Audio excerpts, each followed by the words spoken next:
Tia will deliver that to you. Right, let's call this meeting to order and get going. Okay. Morning, I'd like to call this NIAA Realignment Committee meeting for this Tuesday, March 7th, 2023. At the NIAA office to order. And at this time, let's stand for the pledge of allegiance.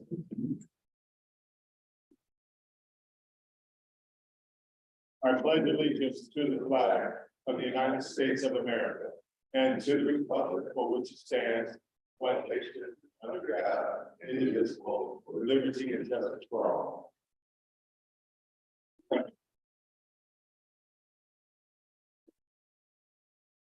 All right, roll call, please.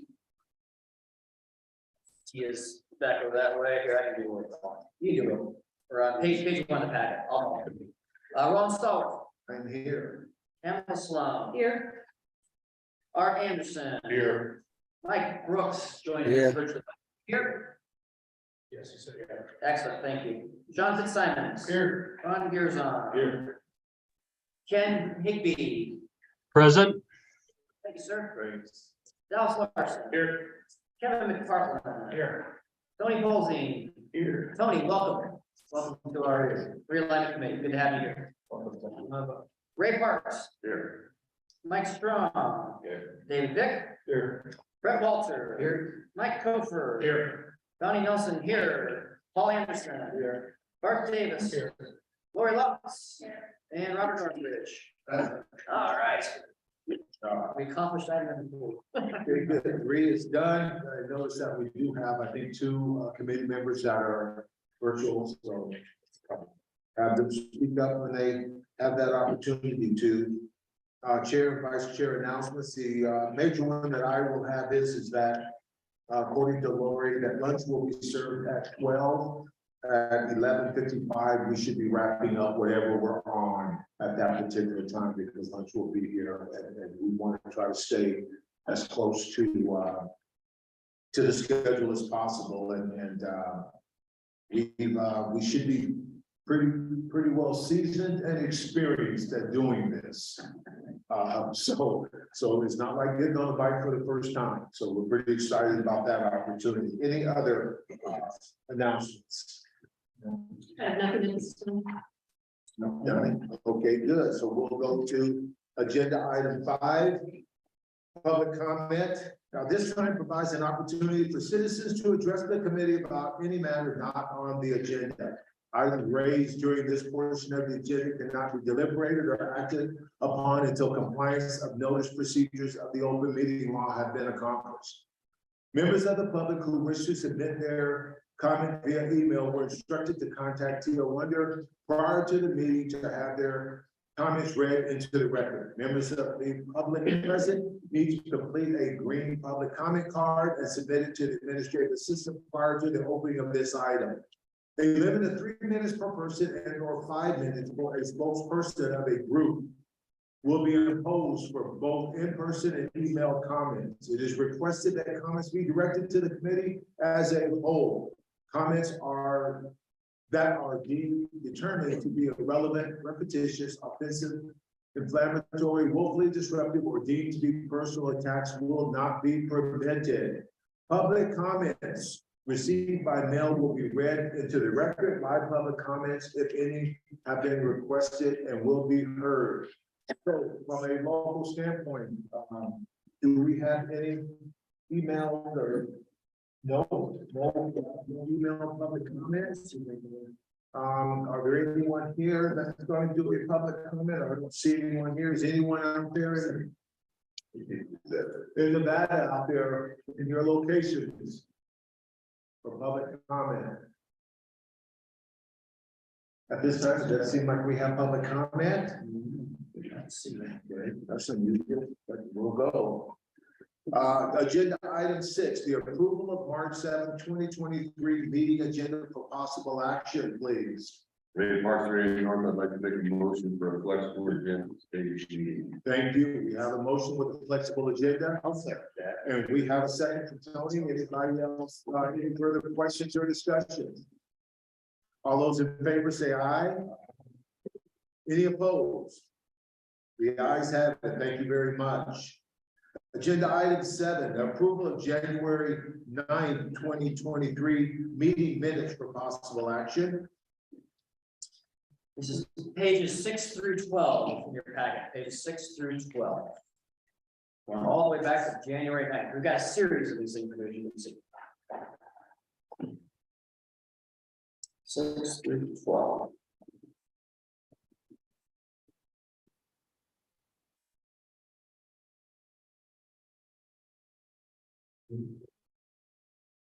With the motion, Ron, there's on motion to accept the meeting minutes for January 9th, 2023. thanks, Ron. Simon Choi South, second. Good, Simon, second. Any further questions or discussion? Thank you. All in favor, say aye. Any opposed? The ayes have it. Thank you. We have the approval of our January 9th, 2023 meeting minutes. And we're going to agenda item 8, the approval of January 30th, 2023 meetings for possible action. Pages 13 through 15. I do have a change that was for January 30th, another meeting. It is with the typo and error. Mr. Tim Jackson was not at any of those meetings, so he needs to be. Thank you. So we can just scratch his name off on this. Yes. Okay. So we'll do that in each item. So for number 8 first. We will select Mr. Jackson from the roll call list, and we'll do it for each one, but under number 8. Okay. And Yeah, so the motion would be to include the removal of Tim Johnson. yeah. So, Ray Park Street North, motion to approve the minutes with the deletion of Tim Jackson's name. do we have a first? Kevin McCracken, 45 South, second. Kevin, thank you. We have a second. Any further questions or discussions? All those in favor say aye. Any? Disapprove? None? Good. The ayes have it. Thank you. Agenda item 9, the approval of February 6, 2023 minutes for possible action. Pages 16 and 17 in your packet. And the same thing again with the motion, please, to strike Mr. Jackson from the roll call. Ray Park Street North, I'd like to make a motion to approve the minutes for the February 16, 2023 meeting with the deletion of Tim Jackson's name. Thank you. We have a first. Do I have a second? Tony Bowles, 45 South, second. Tony with the second. Thank you very much. And welcome, Robert. And any further questions or discussion? All those in favor say aye. Any opposed? The ayes have it. Thank you. Agenda item 10, the approval of February 13, 2023 minutes, meeting minutes for possible action here. And the same thing with Mr. Jackson, with the motion to please strike. And that's again on page 18 and 19. Yes. Thank you. I need a motion. Ray Park Street North, make a motion to approve the minutes as presented with the deletion of Tim Jackson's name. Simon Choi South, second motion. Thank you. We have a first and a second. We'll appreciate it. Any further questions or discussion? All those in favor say aye. Any opposed? The ayes have it. Thank you. And now we're on to agenda item 11, comments from our executive director. Thank you, Chair Stallworth. Not much to say other than that what we went through with football. For the record, I am in my position not planning on bringing that format back to discuss for basketball. If that's something the committee wants to do and go that direction, obviously that's on the table, but I am not going to recommend with what we did with football, the alignment with the 5A Division 1, 2, and 3, that we do that in basketball. Not recommend that at all. In fact, I'm not recommending that at all for any of our winter sports, including our southern-based sports. It would be along the lines, I think what the actions will be going through today will match the other fall-based sports. That's all I've got. Okay, thank you. Any questions for Donnie regarding his comments? Thank you. We're on to agenda item 12. Review of realignment committee's policies and procedures for information and discussions. Mr. Nelson and Mr. Davis. Again, well, the policies, which we can refer to if we need to, so again, not needing to take an action at this point on that, pages 21 through 30. So if you want to just make a little note, of some tabs, flip some pages, so if we need to go back and refer to them, pages 21 through 30 on the policies, and the procedures, pages 31 through 36. So if you want to pull them out, you know, however you want to handle it, just know if we have to get back to those and reference those. Please be ready to do so. Any questions from anybody on policies, procedures? Obviously, we did change the procedures with regards to football, in those 3 locations and the procedures that we just finished. The board approved those, and you know, until we got to where we are today, with fall sports finally being completed. So, but nothing else at this point for leading into winter sports. Thank you. Any questions or comments regarding agenda item 12? Thank you. And that was just information you discussed. So we're moving to agenda item 13. Tournament format for the Alliance schools for the 23-24, 24-25 school year for possible action. All right, here we go. Start on page 37. And this is under one item of number 13. I am here what we need to finish for the fall sports 3A, 4A, and 5A that we tabled partly because of the dilemma we had in finishing the actual fall sport alignment. But then trying to reference where the north was going to go in relation to the south in different classifications. We need to finish cross country, girls golf, boys tennis, and then girls soccer.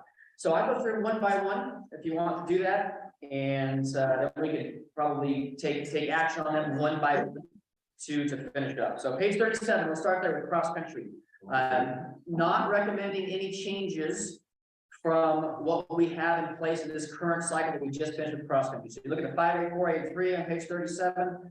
5A top 5 teams, 7 individuals. North top 5 teams, 7 individuals. South, the north and south are combined at the 5A for cross country as boys and girls together.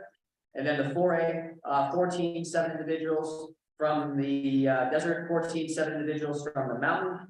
And then to the 3A, staying again what we have in place right now to carry through for the next realignment cycle. 3A, 4 teams, 7 from the north, 4 teams, 7 individuals from the south. We've asked our cross country coaches, north and south, they've done some surveys for us. I know I made the comment, Transparent made the comment that we look at 5A and 4A and 3A, about the number of teams we qualify, the number of individuals that we qualify, looking at some kind of a different plan than what we have in place right now. But the coaches, as you can well imagine, we're very much in favor of keep it exactly where it is. And they do not want to lose any representation to what's in place now. Now, as I always say, the NIAA doesn't have a budget where we pay the school districts, send teams and individuals to state competitions. But again, from our office at this point, based on the unanimous feedback we've received from what I would say from our coaches around the state, 5A, 4A, 3A level, that we recommend we stay in place where we are.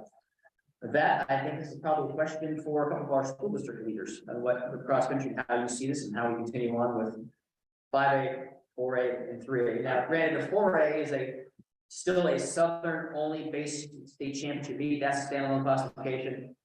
Again, the 3A at 4 and 4, and then the 5A at 5 teams and 5 teams. The 7 individuals would recommend a change anyway from where we are right now. That's my intro on cross country. Page 37. So, there's Dollar, Co-Chair Sloan. I'll turn it over to you if you do have any comment for that. Marshall County doesn't have any problems with it. So just want to maintain what we have in place and support them.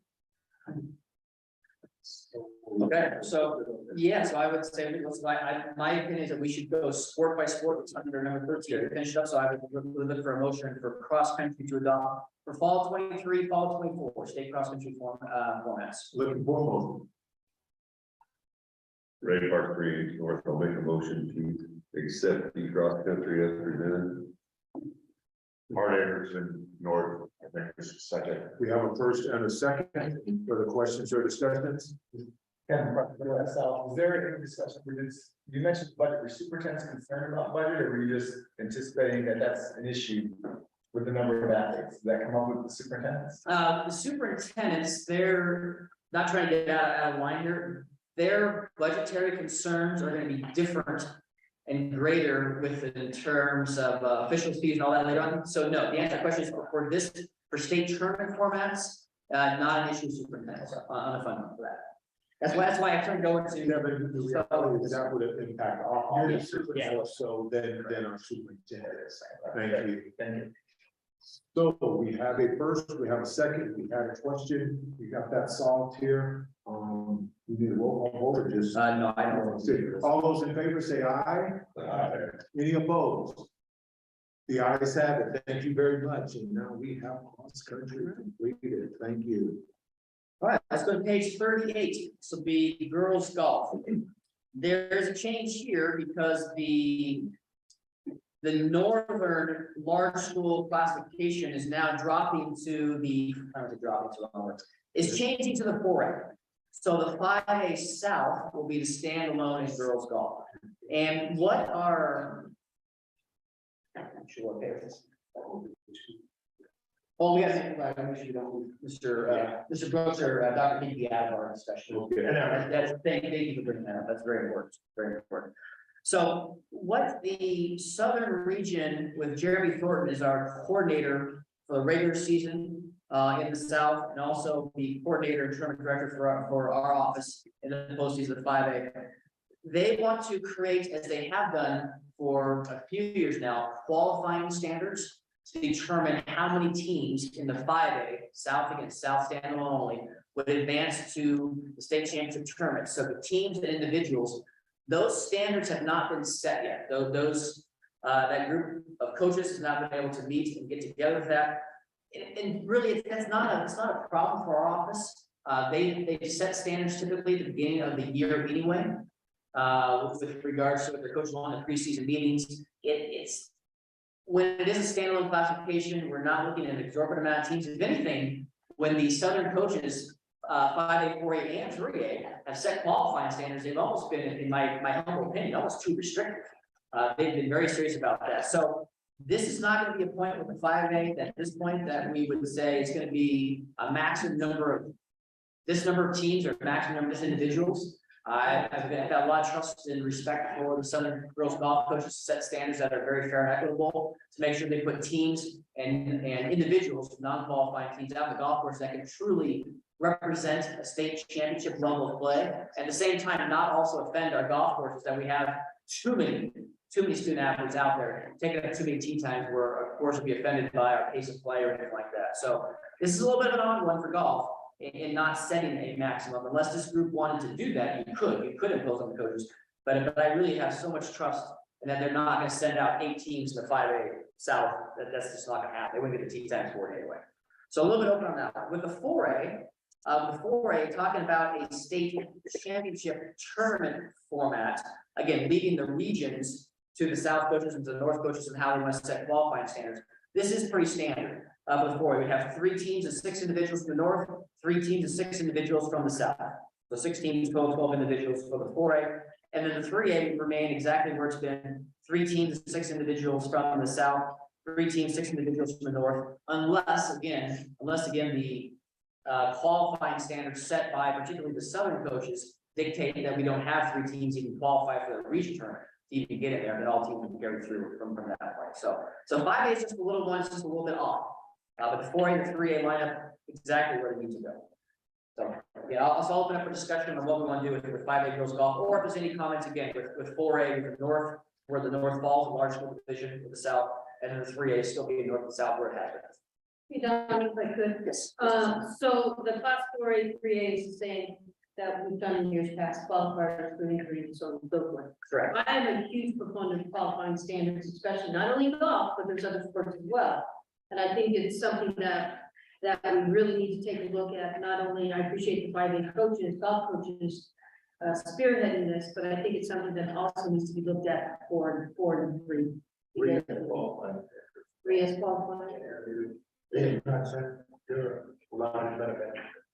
Probably the past 5 years. Because I know it slows down the pace, even in the postseason and state, and I've been there where the old cell phone's been put out with the lights, you know. Yeah. You know, when it comes to state inspection golf, we want the best of the best. Yeah, and Don Nelson from the staff, Chair Stone, I can actually help address that with you too, because it is possible, as you look at the 4A with the desert and the mountain, it is possible that one or both of those regions may not actually have 3 teams of 6 individuals, because the qualifying standards that the coaches will set may actually restrict it. Well, what we are doing here is putting on a maximum of teams and individuals. Bart, if I remember this past year, we didn't even get to that maximum number at the 4A or the 3, correct? Florida State and North Golf, there were 3 teams total. Oh, not even 6. But they do going in, the qualifying standards to get it, so it did surprise anybody. They've been doing that in the South, as Mr. Northbridge mentioned, for maybe close to a decade at this point, where they have those standards set for a team average, or an individual average, who advances to that tournament. For one, the pace of play issue, but secondly, because course availability is so difficult in the South especially. So if I understand this as you're going, sorry, that we are using the qualifying standards for 5A.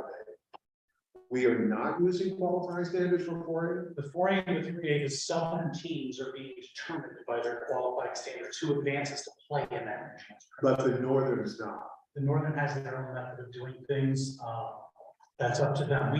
We have not stepped in and determined the number of teams or the number of individuals that can qualify for a region tournament. We've left that to the region.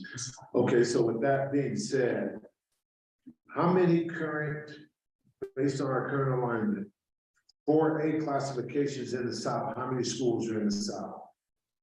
Look at that. Yeah. For golf. Well, you do that, I can just say, in the 3A South girls, probably these past 4 or 5 years, there are now 3 teams to get in, and they've only had 2 because of the qualifying standards, which has been good. There's no complaining. Okay.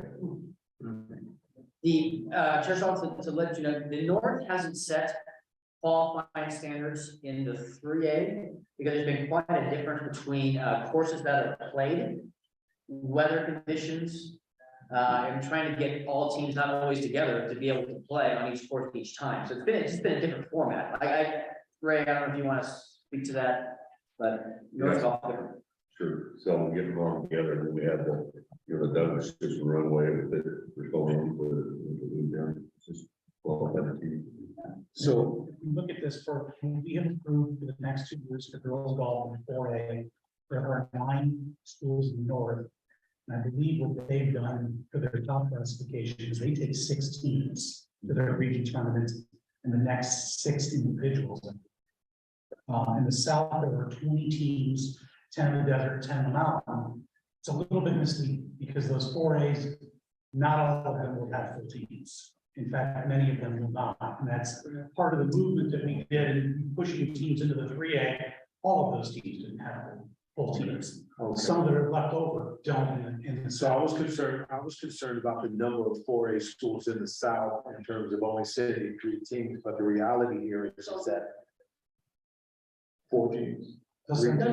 Only 3. But the reality here is that when it comes down to it, the teams in the 4A South that are actually playing golf is closer to that number of the 9 that are playing golf.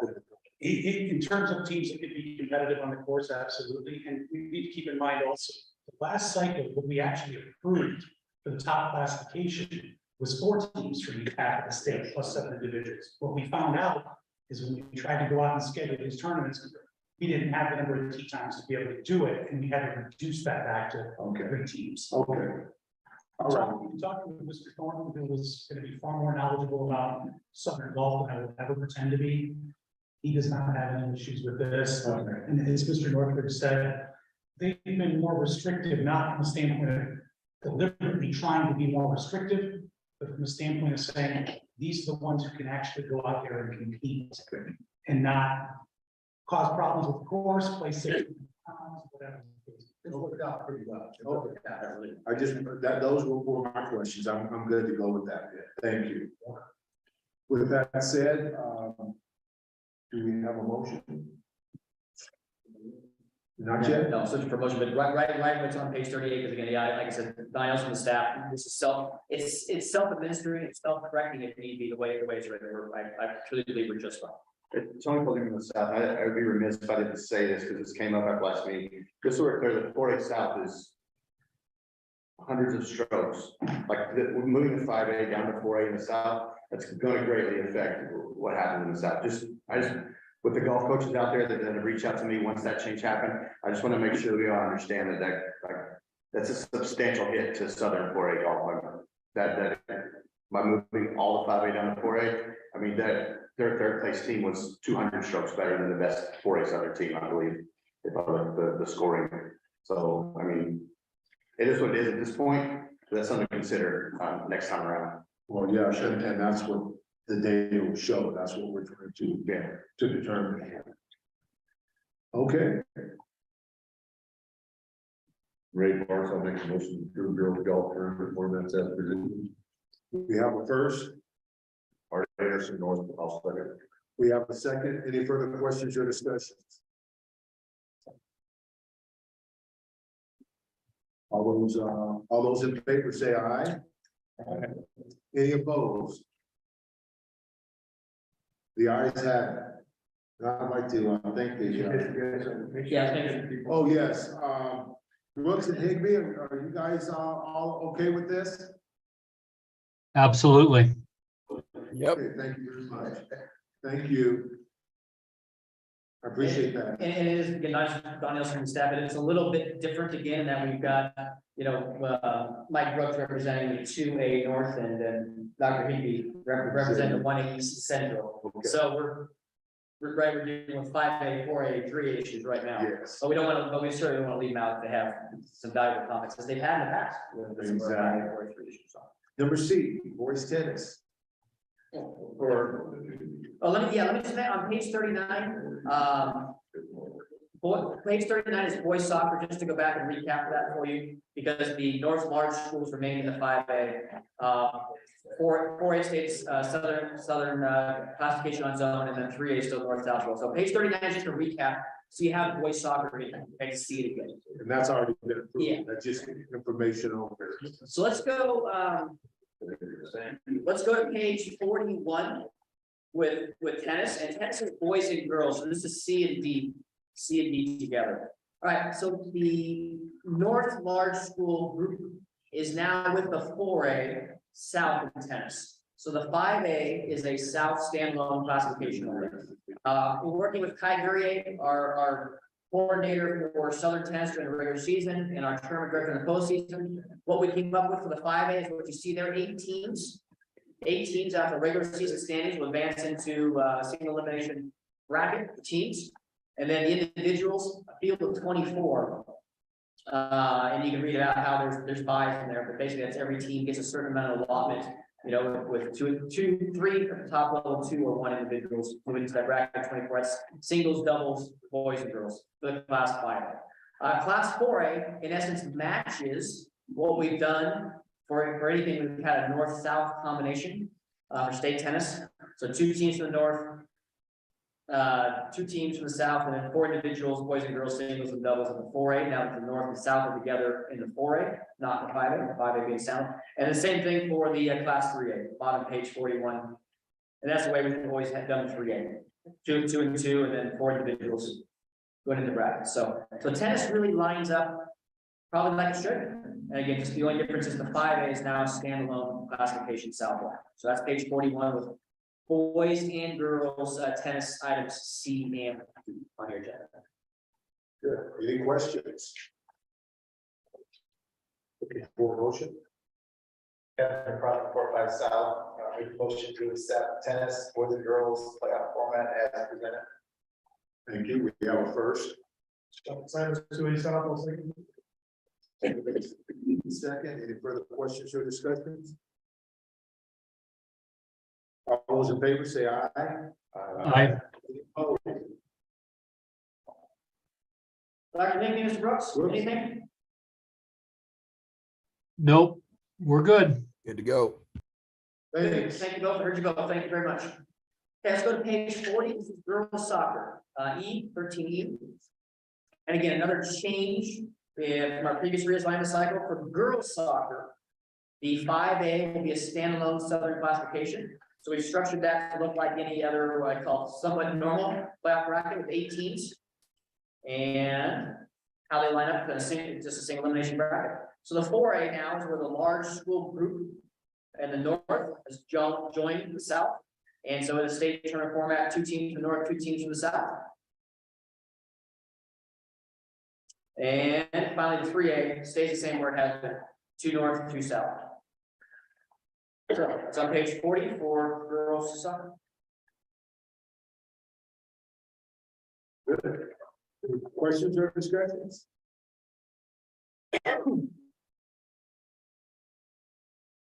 All those, ready to make a motion? Motion to accept our Anderson North motion to accept girls soccer, Ray Parks, second. We have a first and a second. Any further questions or discussion? One thing on that, Donnie, so we, Yes, sir. you know, we've inherited everybody, so we put together these schedules and put together a weekday schedule and so on. And so as you know, they all got stirred up that Elk was on a 4-day week, now Found's on a 4-day week, White Pine's on a 4-day week, Landers on a 4-day week, Lovelock's on a 4-day week. So we moved all the games to Friday, Saturday for everybody. I hope everyone knows there's no way to find officials in rural America for all those games. So maybe when you talk to their superintendents, every once in a blue moon, there's going to be a weekday game, or there's not going to be a game. We're going to check it out. So that's all I want to say about it. Thank you. Mike, Sean, 1A, we've been 4 days for a long time now, since probably 2006, something like that. Yeah. But a lot of that move was the idea that we did the best we could to put on the kid. Right, I know Clark is really hard to get a Saturday game, but we want to still got Saturday. But we still try to do everything we can on Friday, Saturday, so I'm hoping that those schools do the same, because that's really the reality when you get right down to you. Otherwise, you could go out of school on 4 days or 3. So I mean, that's Create some hardware. that's sure, that's definitely the plan, but when you say that our school is said, there's 17 school boards, so if we all say we're not playing on this day, I guess we're not playing.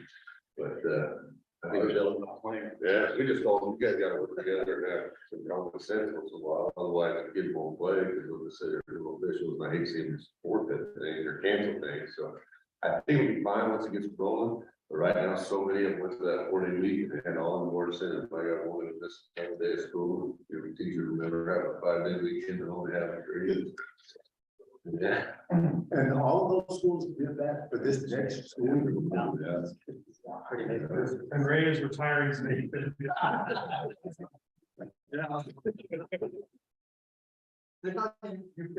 Hey, I second that. Yeah.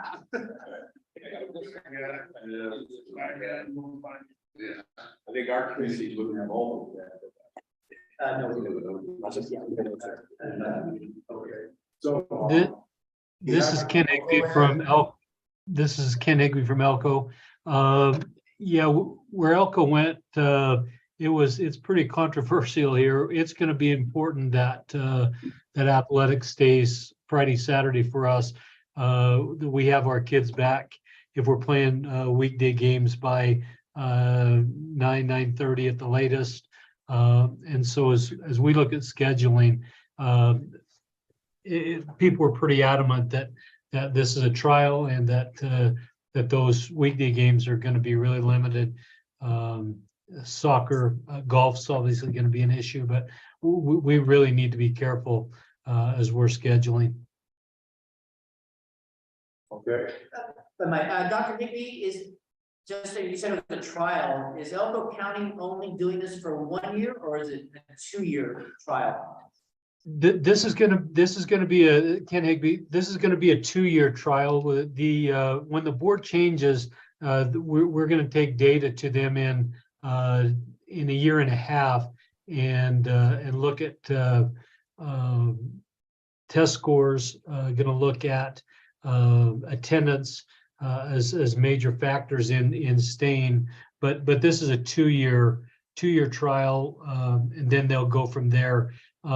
It was almost a majority, 5-2 vote, with one of the opposing votes being the one that made the motion to go for it, go for the 4-day week.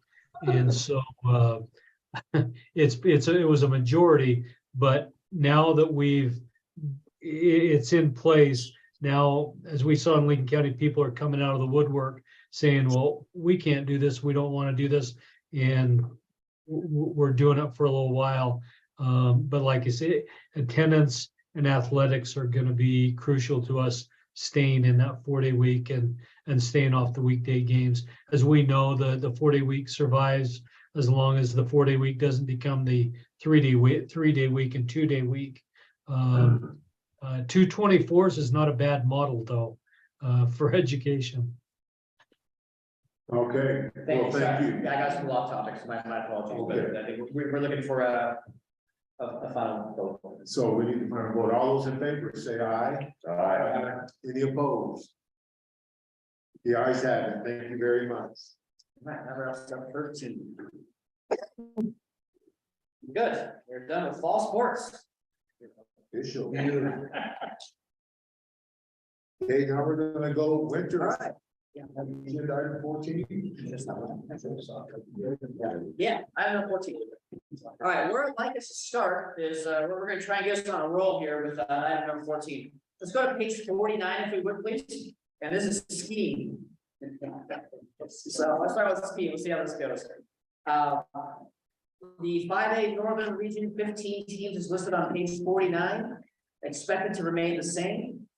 And then the Tahoe Basin 5A, bottom page 49, there may be one appeal coming to us later, but that's not in effect to what this is with the sport placement. So skiing has existed as a Northern Region and Tahoe Basin for as many years as I can remember being in this association, so a long time. There was one time years and years ago where they had 1 year of a joint state championship, but that didn't exist, and they operated with each other. So kind of along the lines of the model of football, which we discussed at one time, that the 5A skiing has a Division I and Division II in essence.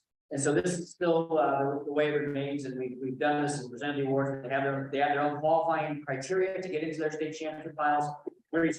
So that said, there are no both our skiing directors met with them last week, spoke to them about this. There no proposed changes. Want to stay right where they are, and the schools seem to be very happy with where they are. Again, we may have one appeal from the Tahoe Basin School, not sure.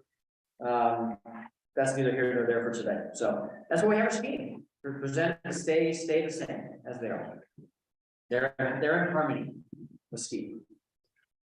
And great directors. They would. As a council championship. Got 1 day in the Northern Championship, and should get a second day in. It just didn't happen. I feel so badly for them. So they presented the award based on day 1 and 2, and that's all they can do. You know, it's an unbelievable sport up here because either you have too much snow and they have to cancel, and they don't have enough snow and they have to cancel. Yeah. So everything has to align perfectly for that group, and it's been a trial and error type of situation for them. I feel bad for them, but they're under the mercy of Mother Nature, that's for sure. And one last thing I'll add to is see the difference in two. Some of this is a facility issue about the number of teams that Mountain Rose can handle for the Northern Region and the number of teams that the alternating group that exists up at the lake can handle for Tahoe Basin. They couldn't handle any more teams in this either. And again, they still have their criteria to qualify, and it gets reduced down. And they also race the state championship by different formats as well. They're team based with individual awards, but they are not the same format. And the reality is, because of 5A Tahoe Basin, with all due respect to our 5A Northern Region, that's really the 5A Division 1 compared to the 5A Division 2, so I would call it Northern. So anyway, like I said, with that said, what's on page 49, we would recommend that we get a motion to keep the place that we have for 2 years. Art Anderson, 5A 41, make a recommendation to accept the regions for boys and girls ski. Do we have a first, or I have a second? Tony, 5A South. Tony, thank you. Mickey, you get the team to come up here, you'll win us another championship. All good. We stand down, black now later in the day. All right, any further questions or discussions? All those in favor, say aye. I, Thank you. Heard what's true, I think. Very good. Any days? The ayes have it, it's been approved. Thank you very much. All right. All right, now let's get into it. Let's go to page 43. Let's start off with basketball, page 43, boys basketball. Page 43, you have the northern standings. Page 44, you have the southern rubric. So we're gonna go through this pretty quickly on the northern side. And this isn't determined format yet. We're not talking about where the north is going to play, who the south is going to play against, at what classification. This is just putting the schools into their leagues and their regions. On page 43, remember that Worcester, North Valleys, and Hug have already been approved to be aligned in the 3A, and that includes in the 3A West with Sparks, Truckee, South Tahoe, and then right, we still have our 6 teams in the 3A East League. Again, we'll get determined formats later, but we have the 12 teams that will be in the 3A. And then, so what it leaves is on page 43, we have the 9 teams, which just happens to work out by the rubric scores that Worcester, North Dallas, and Hub were the bottom 3 anyway. Again, being protected that they are. So we have the 9 teams in the north, boys basketball, Spanish Springs through Galena 1 through 9. So that's boys in the north. I would probably recommend we do these alignments. I'm gonna turn to staff with it here. How do we want to do on these alignments? Do we want to do north separate and just leave the alignments? Do we want to, I'm looking for input here, or do we want to do, but the south is going to be obviously a different animal in how we progress to it. I don't think that's what we've done. That's, yeah. We've done is Expect this. as a collective. Okay, all right, so that's page 43. So the line on page 43 will be drawn between Galena and Worcester. All right, let's go to page 44. Oh wait, we need to go, we're not doing the right order. We need to start with. Put teams in a 5A. Yeah. Put them in a 3A. Yeah, we're doing this in the 4A, yeah, so we have to do, yeah, okay, I'll make sure we're doing the right by our also. We've technically done that correctly. No, we Yeah. just haven't done it. That way, yeah. Okay, here we go. Let's look at page 44 and where that line gets drawn at the 5A at the top. That's where. That's where that goes. Yep. Supposed to be a 3A school during this cycle, we cannot automatically use the 5A based on the house. Yep. Thank you, Mr. Davis. Yep, we got that noted right. Which schools is that? Number low C. Yeah, I put a 4A right down by them. That's what they need to be. So, yeah, so if we would look at where that line is for the, again, knowing that one of those top 12, 11, 10 teams is not there, so that number gets reduced by 1, mostly moving. We'll note that we have and plus later on also in the 4A. So let's start right where we are. You know, line, one thing we did not do in this one, as you can see, based on trying to keep some civility and sensitivity within our office staff, we did not put together a recommendation for you on this time, like in the fall sports. We kind of wanted to stay away from that, not put ourselves in trouble in harm's way. So, but you can see what some numbers, where some numbers are. You know, obviously, we look all the way through our review at 10, then we have Silverado at 11, and we've got, you know, Foothill at 12, and we're somewhere right in that, right in that break point. So We had talked about that as staff, but you have ideas as staff, as Mr. Nelson said. Based on the way things went in the November and December meetings, we didn't necessarily want to lead this committee to think this was something that was proposed by certain.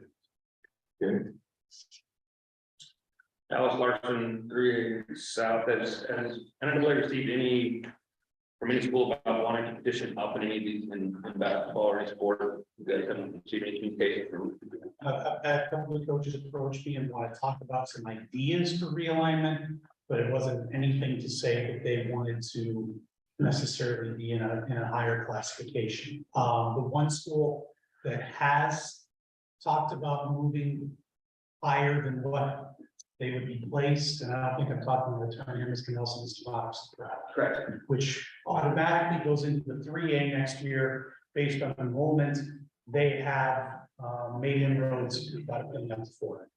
So they have reached out to staff on. Yeah, not officially, we're not in a closed meeting yet. Okay. So, but however we set that up was when we get to the 3A, it wouldn't be a major issue, but I think in terms of number of teams not being over the max and not being under the minimum. With democracy prep, it may be, I don't want to say something out of line with democracy prep, what they're thinking or not officially thinking. That would be easy to rotate possibly school before in that regard.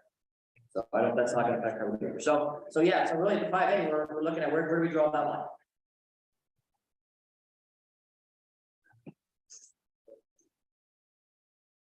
Don't even all due respect, push you in a, you're on the committee. You're on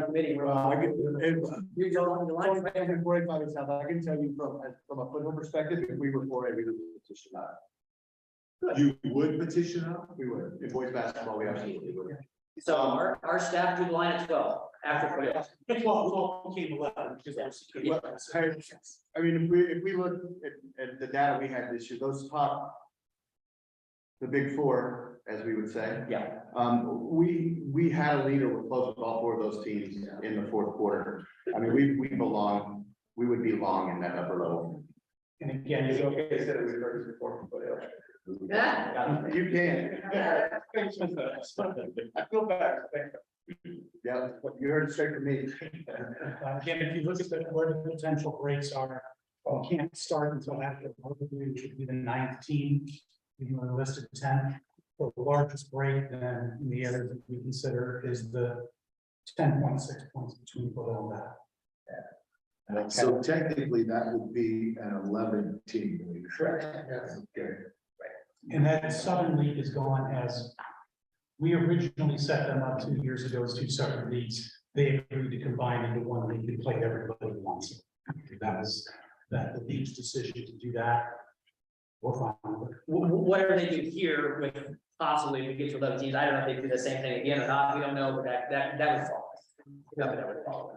Kevin from 4-5 South, just a question is, I know we talk a lot about numbers and even numbers, but are we just looking for break points right now and then what do you do to realignment? Yeah, so then like 24 and 25 is the next largest break, right? It is, and that's a break that we really can't consider at that point because the number of teams that would fall below that would be pushed to 3A, or the number of teams above it would be pushed to 5A, falls with that way outside of our scope.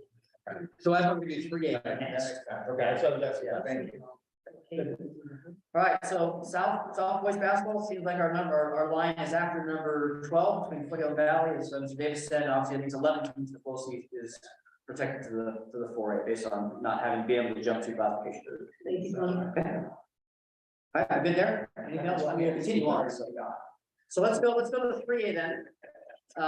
Page 44 again, staying with there. The 3A, we've got Cristo Ray, which will be in the 3A. So that gives us 12 schools that would add Cristo Ray down on the bottom there. So we'll see if you go 4, 5, 6, 7, 8, 9, 10, 11, 12. I should count it. Yeah. Yeah. Should be in there, and again, what we look at here is up to 16 was the measurement. We don't have to take 16, but we did make allowances for up to 16. Right, so we've got 12 for sure. And then the question is, what do we do with Corral Red Rock? What do we do with El Dorado? What do we do with Sunrise and Mountain? To me, those 3 schools would still be in consideration to potentially be in the 3A South. So we're somewhere between 12 and 15 teams. Now it's the question again, where do we draw that line? And to kind of piggyback on that, Mr. Nelson, it's really difficult to separate Del Sol, Cadence, and SEPTA, which are the 3 teams right above it that are separated by fewer than 5 points. Even if democracy does appeal out and go to 4A, to take all 6 of those teams plus the 11 others would be 17, which again goes out to 7 next.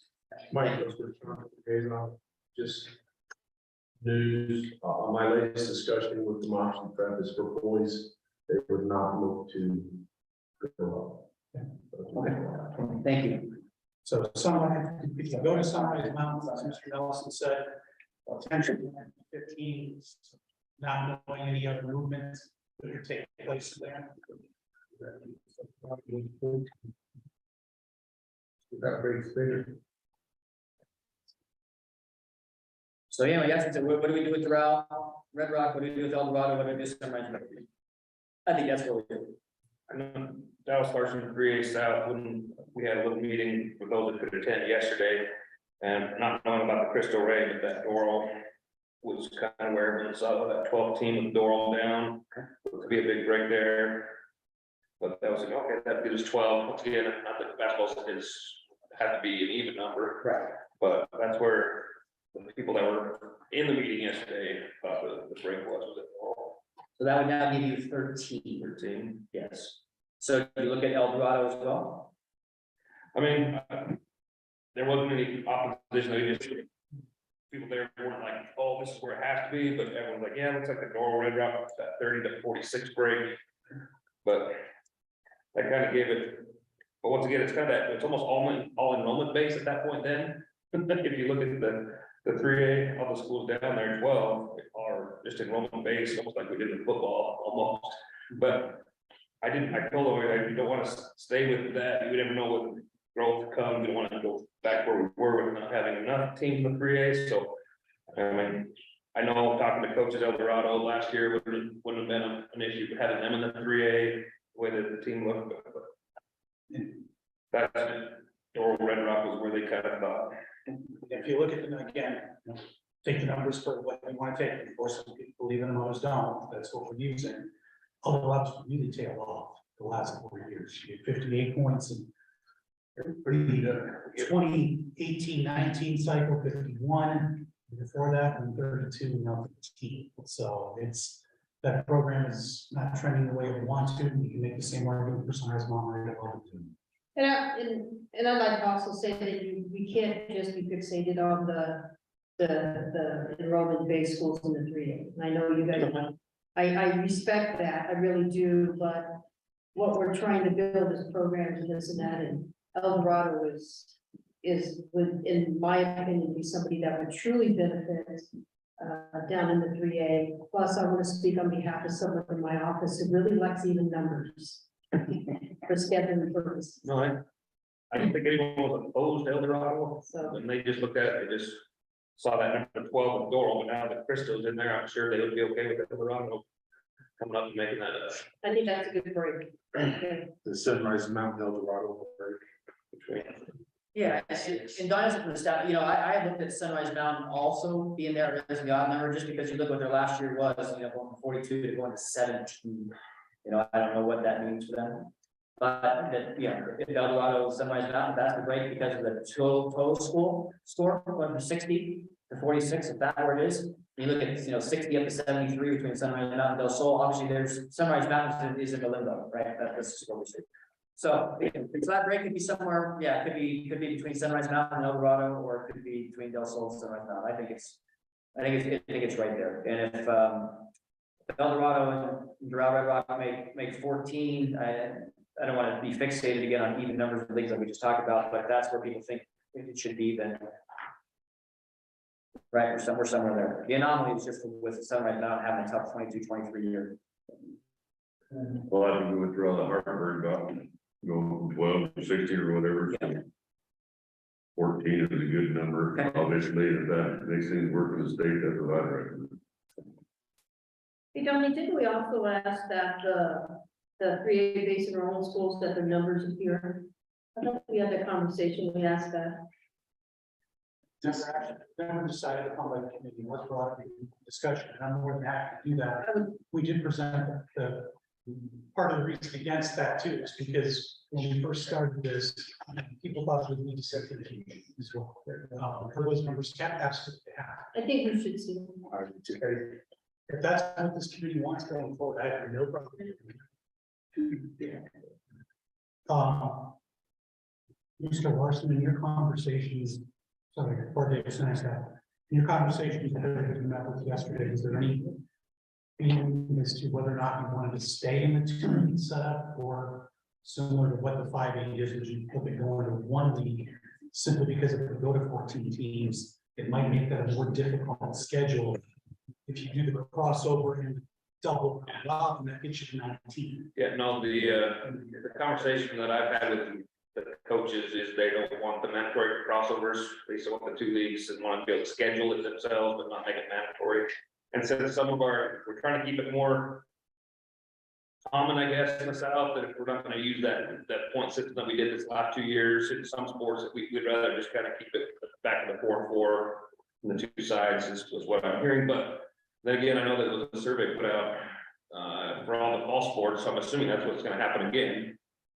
After we aligned, there was a survey done at all schools about how boys soccer, girls soccer, volleyball, so I think the survey, each sport's gonna be different based on that survey, so. The reason I ask is just if you go to 14 and you try to continue to do that double round and cross, Yeah, you're at the gates. we're not doing the mandatory cross if we do that. All right, well, let's have, it's not a motion, we haven't finished it No, we're. all the way through, so I have 4A, but we need to draw a line somewhere, just to get us into the 4A, look at it, and then finish up boys basketball. So where do you want to draw the line? Before you fight out, is it possible to see the 3A rubric scores? You can do. To see what? Is that- 3A rubric scores? Can I make a motion to see them? You don't have to do Do I it. have to make a motion? What I gotta do? No, What do I gotta do to get the scores around? If we fall on that again. Problem. Gotta keep them in this.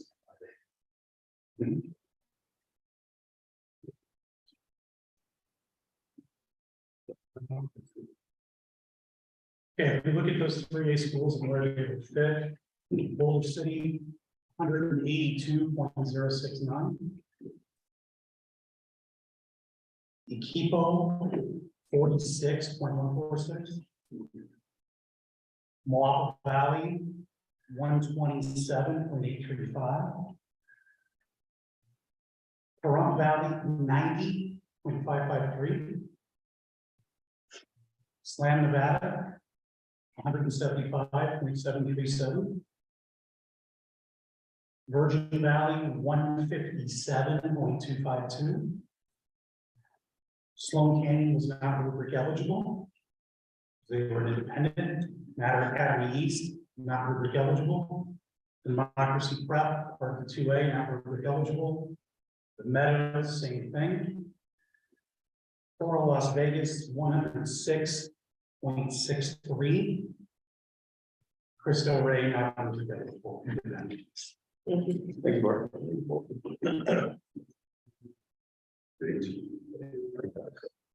Those are our enrollment projected schools, so they are, for this classification until we potentially change them in the future, that's where they're in the 3. Yeah, just to be clear with everybody, I'm hearing this from the video all around. For spring sport, we all want the rubric numbers for all spring sports, but the protected 3A schools included. Because I'll make that change tonight. That would be a yes, Mr. Davis, I'm just gonna speak on behalf of him, not. And before we move on to the 4A, we need to make sure that this is parks to the 3A. It's good with the 2 weeks. Okay, Dallas. For being able to kind of make sure it's viewed properly, are we going to keep them and protected enrollment down below with their points? They're not going to be mixed in with everybody, just so everyone, the different colors. Okay. You can either put them all down below in a block, or I can put them in order. Like you see with Lowski protected in blue at number 8, we can just have a different color in the ranking. If it doesn't matter to me how you guys. Ms. Sloan, how do you want to have that split? I would keep it as is.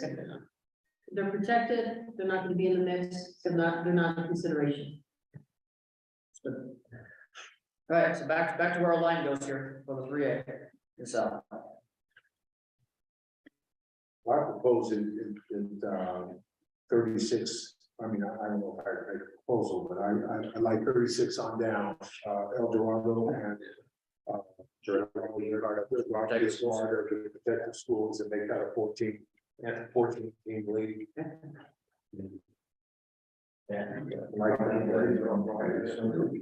In Sunrise Mountain. So they're 14. Right, so then again, to note for the 4A, low seed at number 8 goes to the middle block of schools there, the 4A and plus. Again, a new membership that will jump into the 4A block, so if I count the number of schools, it's a good old cowboy math here, how many we have in the 4A. 25. 25, thank you, make sure this confirmed that, okay. All right, so most likely, looking down the road, the 4A would most likely be structured into 4 leagues. 3 6s and a 7. Yeah. Yeah, and then 3A will be structured into 2 leagues. And the 5A most likely will be one that, based on what past president's been, maybe 1 league of 11. Okay. All right, Mr. Parks, back to you before we exit boys basketball and try and wrap it up again. For your sake, if you look the Northern League, then we're still thinking of the West League, right? As I mentioned, the 6, okay, and then East League with 6 schools. Yes, I haven't created even the volleyball schedule yet, I want to get through this. Right. We want, and these 2 mandatory crossovers, 3 would be better.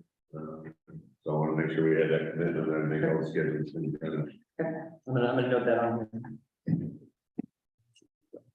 Okay, sounds good. So with that, any other questions on boys basketball? I think we're at the point where we can have a motion based on what we designed. What we're designing here today, I think is 43 and 44. And with the 3A Northern Region parents, what we said about 6 and 6. So any other questions on boys basketball? No, we were just having a discussion about should 5A be bigger? But if you're gonna do 4 league, then 6 in each league, that's kind of where we're at. Right, so the 4A with 25 schools, right? It's basically 4 leagues and 6 plus a league with 1 extra. Yeah, but that's. So, you know, so if you were to try and make the 5A bigger, shrink the 4A by 1 school, to have exactly 4 leagues to 6. To make the 5A league potentially 2 leagues to 6, or just a league of 12. And again, I don't know if the coaches want to stay with 1 big league. You know, you look at where that line would be. The Valley and Centennial are so close, 177, 173, and then Legacy 186. I don't know if anybody in the 4A would want to petition to be in the 5A. We'd have to wait and see. But We were just asking on. yeah, We do realize that there may be positions up there. and the other way too, correct. If we look at 4 leagues again, I know we're not so into American standard with seeing what the leagues are. But just so everybody's got an idea, as you're looking at one of the low seed Bonanza, Sierra Vista, Basic, Sky Point, Doral, the extra team Ambulance. Secondly, would be Valley, Cimarron, Cheyenne, Chaparral, Clark, Del Sol. The third league would be Centennial, Canyon Springs, Green Valley, Palo Verde, Bay Lutheran, and Cadence. And the fourth league would be looking at Legacy, Rancho, Chicago, Desert Oasis, Western. Did you say Doral? Yeah. Sunrise Mountain. Okay, thank you. And again, that's doing a serpentine method, line up. So. Okay, any other questions on boys basketball? All right, I think we need a motion. Yes. That's what makes now, hey, to echo Mike's comment, I just heard from the officer JD that they're planning on not petitioning in boys basketball, Okay, not in boys basketball. which doesn't really have any league democracy in 3A, which they're Yeah. fine. Yeah. But they're looking at possible girls basketball. I know we're not there yet. Yeah, thank you, sir. No, I appreciate that. So, yes, sir. I need that one. Yeah. Canyon Springs, Green Valley. Palo Verde, And Bay Lutheran, and Cadence. making sure I hear that right.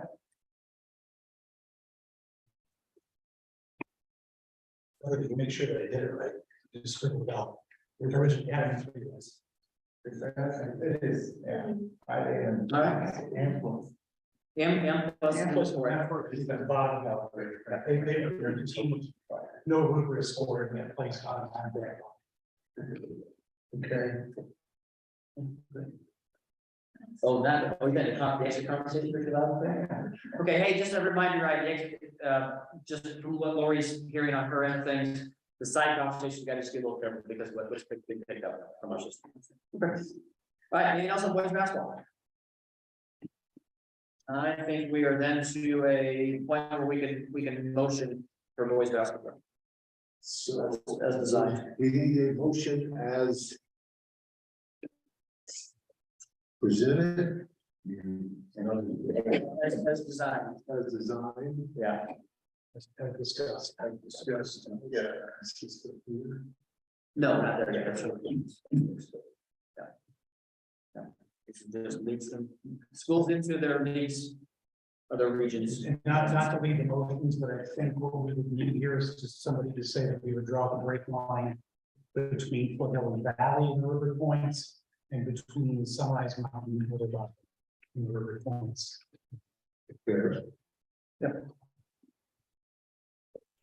Kevin from 45 South, and make a motion that for boys South boys basketball. We make a division between the 12 and 13 teams, 12 and 13 teams on the rubric, Foothill and Valley. For 5A, and then also between Sunrise Mountain and El Dorado, 35 and 36, as we initially designed the leagues. Division. Ron Garrett's on second. We have a first and a second. Any further questions or discussion? All those in favor say aye. Aye. Any opposed? The ayes have it. Thank you very much. Good stuff. All right, girls basketball. Let's go to page 45, please. Page 45. All right, for the girls basketball, starting on page 45, looking at the northern schools. Remember that you see North Valley's there, number 7. They will be 3A. They will be 3A. They will join 10 Booster and 12 Hub in the 3A as part of the 6 teams in the West, and then also again include Sparks, South Capo, and Truckee. So what that means is Carson, listed at number 11, would actually be bumped and head into the 9 team. So in essence, Carson replaces North Valleys in that group there. And Mr. Nelson, in essence, what the North has done by, we've improved North Valley's booster hub across the board, with the exception of a couple of sports back in the fall soccer stuff. Yeah. What it's done is made the rubric in the north of the points. We know who the 9 teams are that are in the higher classification. And we know who the 3 teams are that are joining the protect. Thank you, Mr. Davis. Yeah. All right, so let's go to page 46 then. We're gonna do the same thing for South Girls basketball, with the South Boys basketball. Start looking at lines. And I would, again, we didn't bring a proposal to you specifically in writing. I don't mind starting at the 5A and looking at where a line would go. My first comment would be, you see a division between 13 and 14 between Harborview and Durango, and Los is down below, so there aren't any other schools in the top 13 that would otherwise be 4A, based on not, advanced past 2 classifications. So I see that line starting out between Harborview and Durango between 13 and 14. This is my arbitrary comment, because that's a pretty drastic drop between the mid 60s and the upper 20s, 160s and 120s. So.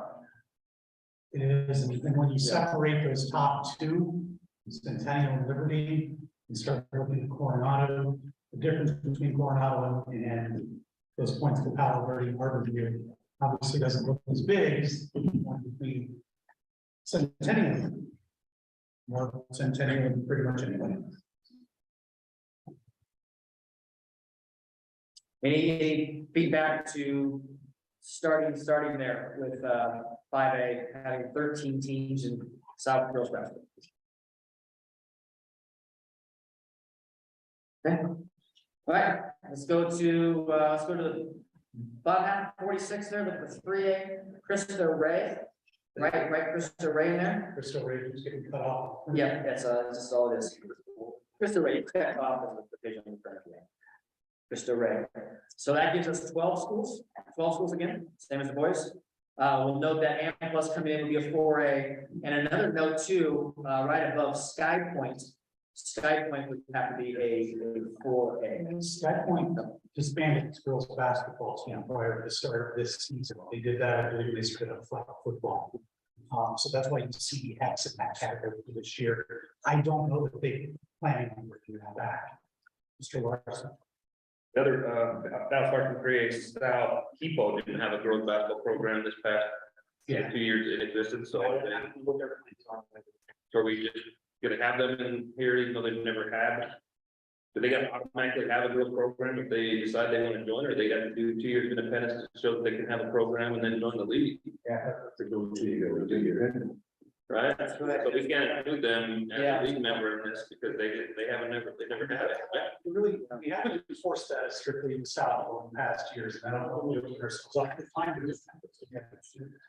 I mean, I'd really like to do that because that way a Sky Point can't just add flag football and then do girls basketball. I'd rather they don't have it the year before, they don't get it put into the. Like Sean, when I believe there's on the board agenda that was discussed last time, but it wasn't passed. I think it's because it's still a discussion item, but I think that is going forward to the next one. I didn't. The board that was opposed to that.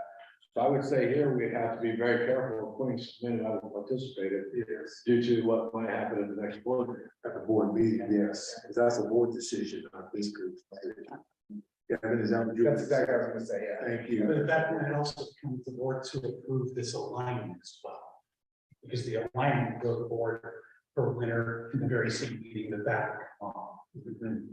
So the suggestion would be just keep them independent. If the board doesn't approve that, then they can come back and it'll be in the board. We should bring them in, like, Greg? like we're all the private schools. I'm in the doctor on this a little bit, and they're thinking differently than you guys, but a school in good standing that decides to start a program to have to go through 2 years of independent status for a specific program, I don't quite understand that. I mean, we're thinking of starting, we went through a year of intramural status for girls flag football. We're planning to start girls flag football. We absolutely know we have the numbers for it. Why would a school that has numbers and a good program have to, and been a school in good standing with facilities and everything else, have to go through 2 years of independent status to add a program? I'm not certain why that's the case. I certainly understand a new school. I know this is an issue for the board, not an issue for the realignment committee, but I guess, you know, if a school in good standing has kids to put in a program and you want to do that, I find that interesting that you would say that just because of that program, they got to go through independent status, but that's just my opinion. Okay. Bart? Sky Point started up flag football and was in the Mountain League last year in their standings and qualified for the playoffs. Until the rule gets changed by the board, it would be really difficult for the realignment committee to just say, no, sorry, you don't get considered. And the Sky Point just did the very same thing in different sports. So Bart, would you say then that Sky Point would have been defined as a school in good standing? Yes. Is there a differentiation when they've had a program and they close it versus you've never had that program and bring them on? Not that we've been forced in recent years, I don't believe. I think. The one I've done. There. Yeah, go ahead. One in order. So in your question, right, is that's why we use it, is because you have it 1 year and then you don't have it. And then a year later, oh, I think we have it. And so you schedule all of this. And then, I mean, I just got it for baseball and softball this year. The week after practice started, 2 teams, say, well, we don't have it. Okay, so now you, not only do you have the weather, but you also are working around trying to fill into those holes, and you don't just fill into a hole. I mean, you guys got enough schedules that, so I do think there's a difference between having it, dropping it, and trying to bring it back versus trying to start it. You know, I think there is a difference in it. And Mr. Vic, you just sparked Independence. There's a school currently going through that in the 1A East, where they've been on independent status in the league. They played basketball and did not have those games count in the league. So that is something you guys have done for a while. Right, we're doing it right now. I mean, we have last year had some volleyball teams that were on the schedule that were gonna play, and 2 weeks into the season, they canceled their programs. So the call came and I said, here's our schedule, league schedule, you're not on it, but this will show you all the buy and everywhere you can pick up games. You had to play independent to show that, because their thing was, well, we got a bunch of freshman kids coming in. And we're hoping that they will play, so you build that in and then you're lost. You know, you can't build that kind of stuff. Like you're talking about independence. Independence is a whole different animal in itself, because that's all they have. It's basketball. They don't have a spring sport, they don't have a fall sport, so that falls under a whole different category of things. Independence got built into the basketball schedule. That's a conversation I was gonna have with Bonnie later, as to where are they at, because they don't have a spring every season. Yeah, we're kind of getting off the track of this discussion. You know, their new leadership has tried to put in, they want to put in wrestling, they want to put in track, they want to do a fall sport as well. But to kind of circle back on this, again, I don't know, Chairman Stallworth, Co-Chair Sloan, if it's a decision real committee can make when it's really the board decision, and the board hasn't made a decision. Well, I'm looking at the reg, and I think Brett's right, that, you know, if you're an existing school with, you know, in a good standing and have membership wise, then we can't, I don't think we can mandate that the school could go on, you know, independent status in a particular sport. It only applies with respect, I think, to private schools of less than 500 that are coming in as a U.S. school. That there's an independent status. Quite honestly, this may all be a new plan anyways. We not having plans to have girls basketball next year. They do girls bowling in the register for their sport. So I don't think they are having any plans to have girls basketball. Well, I think we need to give the schools that are in good standing, whether they're public schools that are dropping a sport for a year to rebuild, or any other type of school, they are a school that is established in our league. We have to give them the incentive that if they can get the kids out to come and play, they should be able to build that team and be right into the league where they're in and all of the sports. And that's a big difference from a school that's just starting out and is telling us as an association that we're gonna have these 6 teams and these 2 in each season, and that's going to be our commitment. That's a huge difference from a team that's already there, has all the teams, and starting up another team, and they're committed to doing that. I think there's a big difference between those two, and I think we should have 2 lens when we look at those. And I think the other conversation too is that we need to look at schools that have programs, and I'm gonna use Skypoint as an example. Had a basketball program, 18, 19, 19, 20, 21, 22, drop the girls to start a flag. I have a problem with that. Brett, you're an exception. You will be cool. I mean, what we are discussing has nothing to do with that. Well, But again, that I have a problem with that, because that just, I just don't think that's right. Commissioner Sloan, I don't think Skype was in consideration in the placement of girls basketball because they've not made any indication or inroad to say that they're bringing back their program. Right, That's but, why you don't see it on the list. right, no, I get that, but to drop an established program down 3 years to start up something new. It's my fault. I just got a text from Eric and how they might until they are able to build it in January. That's what we do. Okay, he goes off. All right. There we go. Still have to. Paul, this might be for you. Is there anything in the reg that says there's that date you have to say I'm having a team so that we can build schedules or anything for these seasons that Yeah, school must commit? it's basically, it's when you submit your membership for the year, which is on before July 1, and we use the date that you have to do that, where you indicate everything you're gonna have sport wise. And then So once you do that, you're locked in, or you should be locked in, and then there should be sanctions or some sort of thing if you drop a sport, you know, that's what. Yeah, myself, I just kind of wish Tim was there for a second, because he's the one who kind of was trying to clean up a little bit, what some of us have been practicing for a lot of years. Some issues that we face when you're scheduling, and a little bit what Ms. Sloan was talking about. You know, and so when you start talking new programs, and dropping programs to start a program, where you have one year, not the next year, you know, I think that is what the board will look to address here, you know, in the next board meeting as we go forward, but I would say there is a need to coin their language. So even us, when I was hanging out there, it was something that nobody else is really doing. And we were talking about.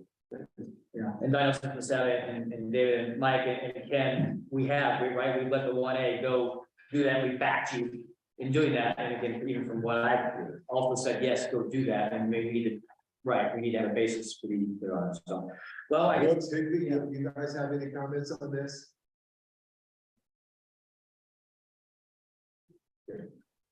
So in essence, we kind of got the problem indirectly taken care of, self with EPO not going to be on there. So that takes us to 11 schools in the 3A. 11% of 10 with democracy price Potential move, right? So let's look up the ladder a little bit then. What about cadence? What about chaparral? I'm just kind of throwing a couple schools out there that I consider to possibly be 3A as well. My initial recommendations, Mr. Nelson, we were talking about this, was the line to be drawn between Eldorado and China. That was largely very south in our meeting. That was where most people saw the 3A. Well, again, not knowing about the Crystal Ray or any of these other, but that's where we saw it. Eldorado kind of gets punished a little bit, but you look in Western Mojave, each had a similar year this year. So those ones right there. Yeah, and you can make the argument is even that high. How much you gotta draw a line somewhere before you get to 16. Folks after applications had consecutive years. And it is 2 years of data, right? There's a total score, that's our information. So Dallas going back to you, then 11 becomes with cadence and with chaparral becomes 13. But we are expecting, however, democracy will leave you at 12. We're probably very happy with that. We love number 12. So as of today, it's going to show us 13. With a question mark with democracy. Yeah. So you draw it on the rubber shed. That's correct. And if it keeps us on gets a girls program, I guess they're between. They just want first. Yeah. Okay. We're gonna go if that's not. Can we get the 3A numbers? Yes, I just thank you. Thank you. Yeah. Hey, one quick question, we're just assuming Sky Point's gonna have one? No. And EPO's not. Incorrect. We agree to. Yeah, that's good. Thank you, guys. Okay. Boulder City. 116.856. Moapa Valley, 199 even.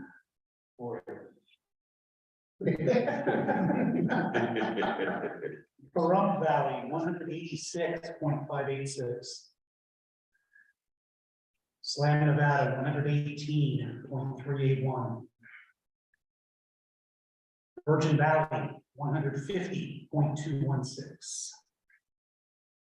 Keepo, no team, Matter, Sloan, both independents are not included in the rubric. Coral, 94.062. Democracy in the Meadows with both 2A, not included in the rubric. Crystal Ray, independent, not included. All right, so let's double check on our 4A South County Schools are happening. We go, we're gonna go Durango, number 14 through El Dorado, and we also need to include and plus. So how many executives?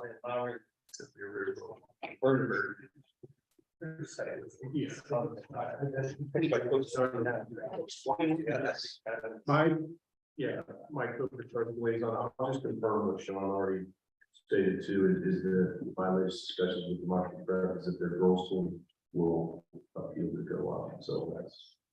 Yeah, forward thinking, yeah. So the 3A may go from 13 to 12, 4A may go from 22 to 23.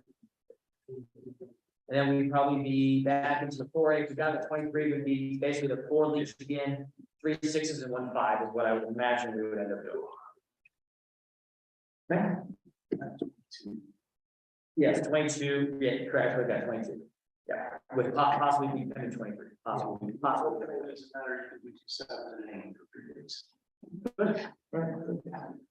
Okay.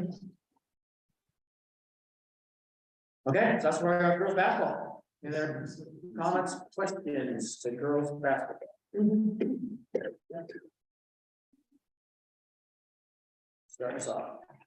We can take, yeah, to, as discussed. Where the line would be between Arborview and Durango, between 13-14 for the 5A. With 4A, the line would be between 34-35, El Dorado and Chaparral. So to note those in the motion, that this will probably last time that was a well-designed motion, you guys going across, so the same thing. Kevin McCarthy, about the South or South Girls Basketball. I propose make a motion that the realignment numbers using the rubric be for 5A to be between numbers 13 and 14, with Arborview being the lowest 5A. And then between numbers 34 and 35 on the rubric, with El Dorado being the lowest 4A, Chaparral being the highest 3A, and Amplus being put in there as 4A. Thank you. We have a first and a second. Any further questions or discussion? We get it. All those in favor say aye. Aye. Any opposed?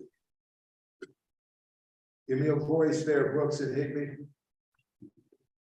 Aye. Thank you. Thank you, gentlemen. Here's your go. Excellent. Okay. Let's go to bowling. Page 47, and bowling being boys and girls together, boys and girls together. Looking at a 5A, a 4A, and a 3A. Again, not giving you a written recommendation, but I'm gonna kind of throw something out at you. To me, there are definitely some dividing lines that can kind of get us going faster.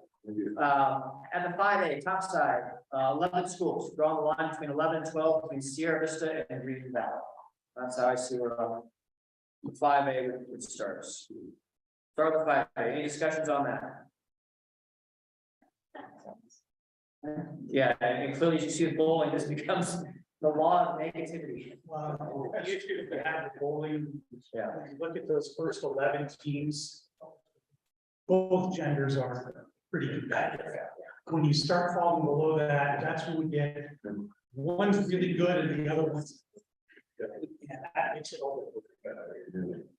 All right, any other questions on 5A, bowling, boys and girls together? Mr. Nelson, before we get into 3A, the one thing we need to kind of point out here in the 3A is part of the reason you see some of these giant numbers on the negative side. Some of those schools don't have the requisite 4 goals at every match, and they're only scoring 2 kids or 3 kids, and obviously it brings that to the league. But schools like that, they realize they're not competing for a championship too. So it really doesn't matter who they're going against on the other side. If they have 2, they're just, those 2 bowlers want to bowl. Correct. The only issue is it's very similar to golf or tennis or whatever. We do have an individual tournament as well, but they have that opportunity to qualify as an individual tournament, compete in it. And if you've got one kid from one school who's the only bowler they've got, will walk over 250 at a time, they're going to get that chance to compete for the ball.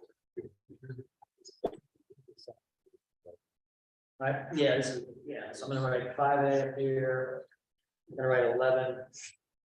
Dallas? Yeah, Dallas great. So, of course, we talked, we were good with whatever the committee recommended for this one. I know the ones we brought up was, is it 9 to have it, that 9 schools have it. Do you want to make sure there was over that number in case teams decided to drop? We didn't want to drop below 9, so we were okay being higher on this, whatever the staff recommended. All right, so let's go to the bottom page 47. Look at our 3A. We've got 7 schools in there. Mr. Davis, before we go too farther, if you would please, we're talking about numbers again, our rubrics. Can we go through those for the 3A just to write it down now so we don't forget to do that? If you would be so kind and take a minute, please. Thank you. Yeah, that's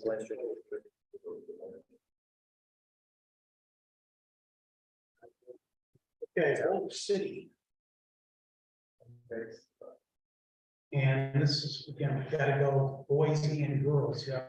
Let's take a little bit of time, right? You want to read them both, boys and girls separately, and we'll add them up? Is that what you are? Do that, the older cities. Boys are a negative 144.658. Older cities, girls are a positive 48.556, so net in there, you're looking at about -6, Yeah. give or take. Yeah. Meadows actually is kind of subject to the rubric, even though they're not here, because we don't have a 2A bowling. Their boys were a positive 77.086. Their girls a positive 260, 3.553, so the net positive is about 340. Correct me if the math if it's wrong. Slams boys a negative 1,295.158. Slams girls. We don't have those, right? Equipo. Their girls are a negative 54.689. They have not had a boys team. Matter is not competed, Sloan is not competed. Oral Academy. Their boys are a positive 41.764. Their girls are negative 630.144. So negative 589. Okay, so we got 7, getting started there, and then looking up. Seven is actually 6. 6. Oh, I'm sorry. Slam having one to. Yeah. Over, we should ask you for going on. You don't have any plans of that. No players having girls bowling teams for flow. For later. Yeah, thank you. Thank you. I believe that's true for people also, so there's no plans for the other general. So 7, 6. Yeah. Thank you. That's good. So let's look up the ladder then. Desert Pines, Valley Canyon Springs, Western Mojave, Sunrise Valley, Eldorado, Lucy, actually continue going up here. Arbitrarily, I kind of drew a line between number 25 and 26, between Legacy and Lucy. And so that would give, let's make sure we're not over them with 6, 7, 8, 9, 10, 11, 12, 13, 14. We'd still be okay with 3A with the 14 schools going the 4A line between Legacy and Los, I'm sorry, 3A line, Losi. And 3 dozen. That's more kind of my line, too. What works out to is it ended up being 11 5As, 14 4As, 14 3As. So actually a pretty good divide. Just kind of weird. And coincidence. We're kept it 4, 5 South, and just, and I kind of had it right around there, 24, 25, 25, 26, but just wanted to ask the question and just see, because there's such a discrepancy between Legacy boys and girls and Vegas's boys and girls. How does that weigh into where we may want? Legacy didn't even have a team last year, not this past year, the year before. And that's part of the reason they were sitting where they're sitting. Their boys have been obviously very, very good. Yeah. And Yes, Maurice and Sloan have committed to have both programs. that's what they submitted to me back in the fall. If we do get your point, Chair Sloan, that in this case, if we did have a program drop, it would be easy to accommodate a drop in the program. It's not going to affect anything in terms of, especially if we go all the way up through Losi, draw the line, between Legacy and Losi, that gives us. But For those who are maybe listening in, the reason we do both the way we do it is we have one coach generally for both programs, and Sloan, please correct me if I'm wrong in that. But we also have a facility issue as well, trying to get through the lanes at times. yeah, so trying to separate boys and girls from bowling just does not. All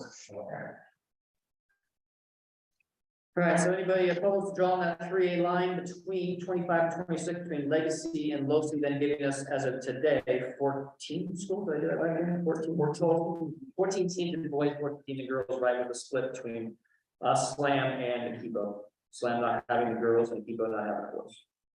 14. Is Ample's gonna be in bowling? They said not go. Not bowling, okay. Sorry.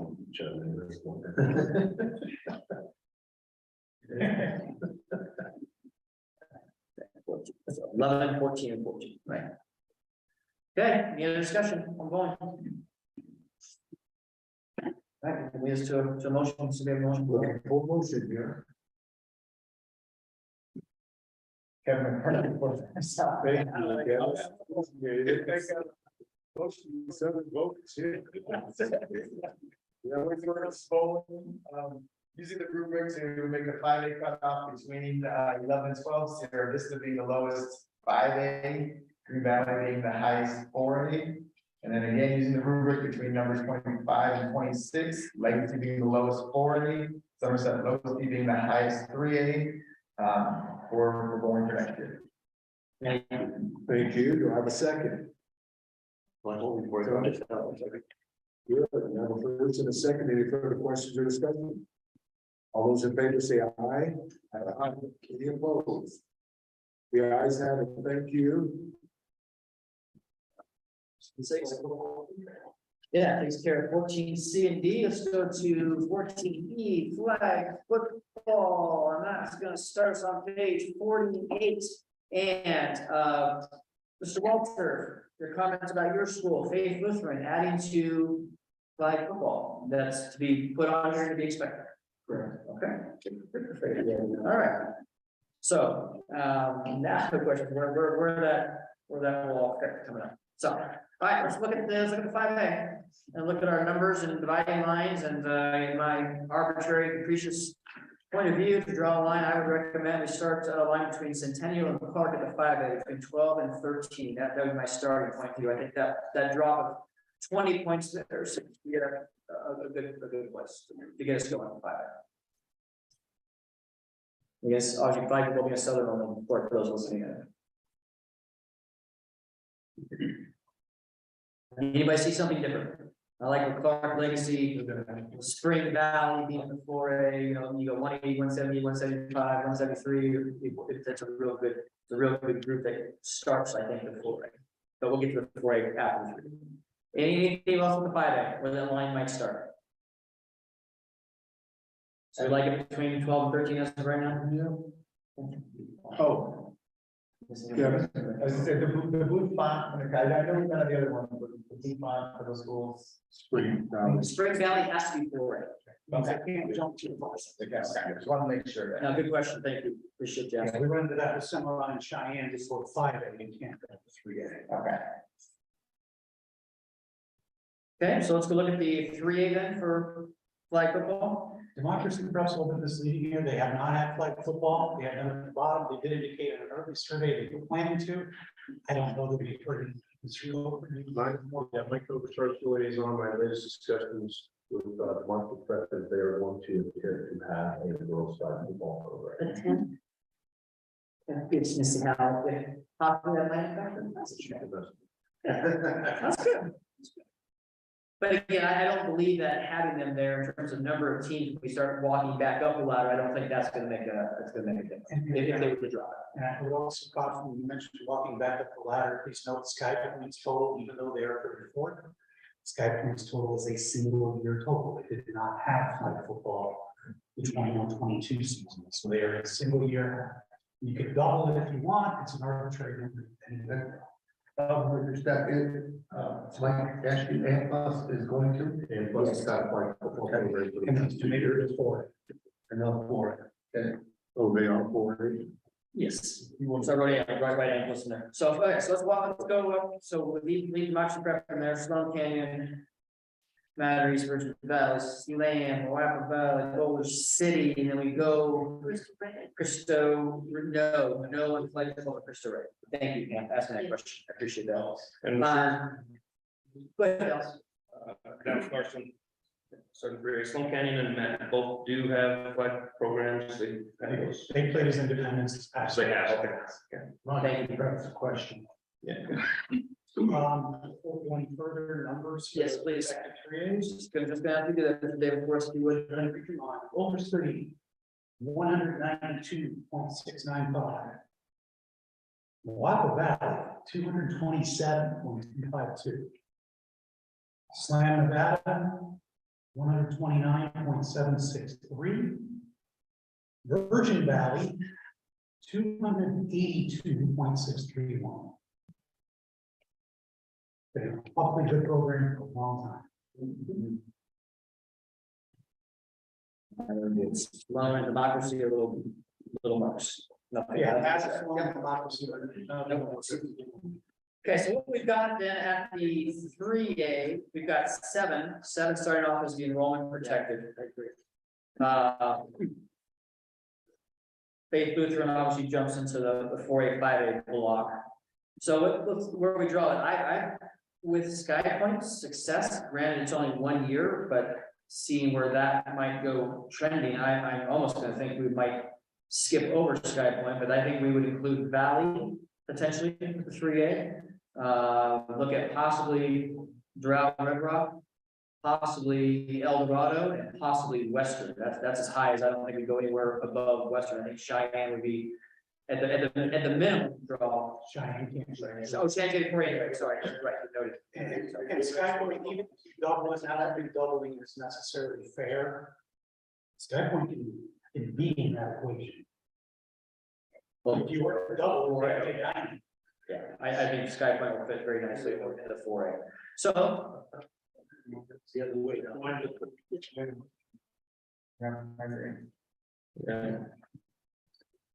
somebody, what did we say? What did you say? 2A South, I think the line should be right there between Cheyenne and Western. Cheyenne can't come between there, right? Correct. Yeah, that's where I had it. With Sky Point moving up. With Sky Point, I still say Sky Point goes to the 4A. That's correct. Draw the line Cheyenne Western, but Sky Point goes to the other side. And you also have Faith and. Faith goes to the other side, and Amherst goes to the other side. That's correct. To the 4A. Dallas, I'm sorry, I didn't mean to cut you off. Now for the 3 days, we at the meeting, yeah, that was kind of where we looked and saw a break speed. Good at that. So again, in the recap for the 3A, we would have the 7 schools listed at the bottom, and then we would include 8 school Valley, 9 school Doral Red Rock, 10 school El Dorado, 11 school Western. Does that sound right? And where was Sky Point going? Sky Point's gonna go to the 4A. They're a tough measure in any way you go, because you just can't approximate what that first year was in the ad. I honestly had done originally as a part of the 3A, but I just can't make a solid argument one way or the other.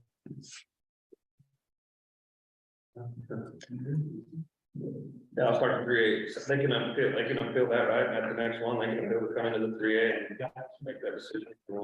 Based on there, if they more information. Yeah, much like, I mean, Fate has that opportunity too. You start them in the 4A right now. And Mr. Walter or Ms. Fisher, whoever Fate decides. You want to go up. And then also the next meeting, Dallas too, we'll come back with serpentine, right, and leagues and how the 5A potentially being one, the 4A most likely being a desert and a mountain to get there, the 3A would likely be one. Maybe that's something, so I must take my step back now. 4A can end up to 2019. Yeah. It's 3 leagues. Yeah, okay. We'll come back to that for the next one, so you see, this is to get the school put into their file. That was true, especially with the big question mark for democracy and Sloan County, everybody going, at least you still have, gives you 10 there. Well, that's where I know. Where you gotta have 9. The one thing we talked about that, I think, Bobby, was we were worried once again, if some of these schools decide not to have it, even though they say they will. If we drop below 9, we don't want that to happen. No. For sure. So what would happen, let's say 2 weeks before the season starts, Mater, Sloan, the Montreal say, no, not gonna have it. Now we're at 8 teams in the 3A South flag football. Not really sure. Well, we've granted the waiver for 2A soccer. We have. Yeah, so we did have 2A soccer, so I would say now you can be fine. But I honestly don't think, based on the fact that Matter and Sloan both played through seasons this year, 0 this season in terms of having everybody games and anything like that, that they're gonna be a flag football issue. Well, also, Ray Park Street, Paul, what is the sanction on this? Because this happened to us a ton too. Well, what I was gonna say to answer Dallas also, I think if somebody is committed, you know, and you get to 2 weeks before the season. We can assume that they're part of the league and then they back out, so you're not gonna have an issue. I mean, I think you could have waited for the board for that. What's the sanction we have? Didn't we used to have penalties in there? I have to look at that sometime. Yeah, in terms of. It's in the football. Huh? In terms of having a state championship? No, in terms of schools committing and then decommitting, you know, at the last minute, just go out the whole league. Well, I think part of what was on the board was, Well, if that influence jumping down to independent status. Yes. Yeah. Yeah, jump cuts in the right, postseason and now. I mean, it doesn't really help you, No, well, I've been trying to use man's slogan of don't overpromise. I like that. Okay, so looking at 1103, the 4A then, would all include AMPLUS. Faith Lutheran, we just talked about Sky Point, Giant, so let's look at how many teams we have in 4A, I should get that right. I'm 21.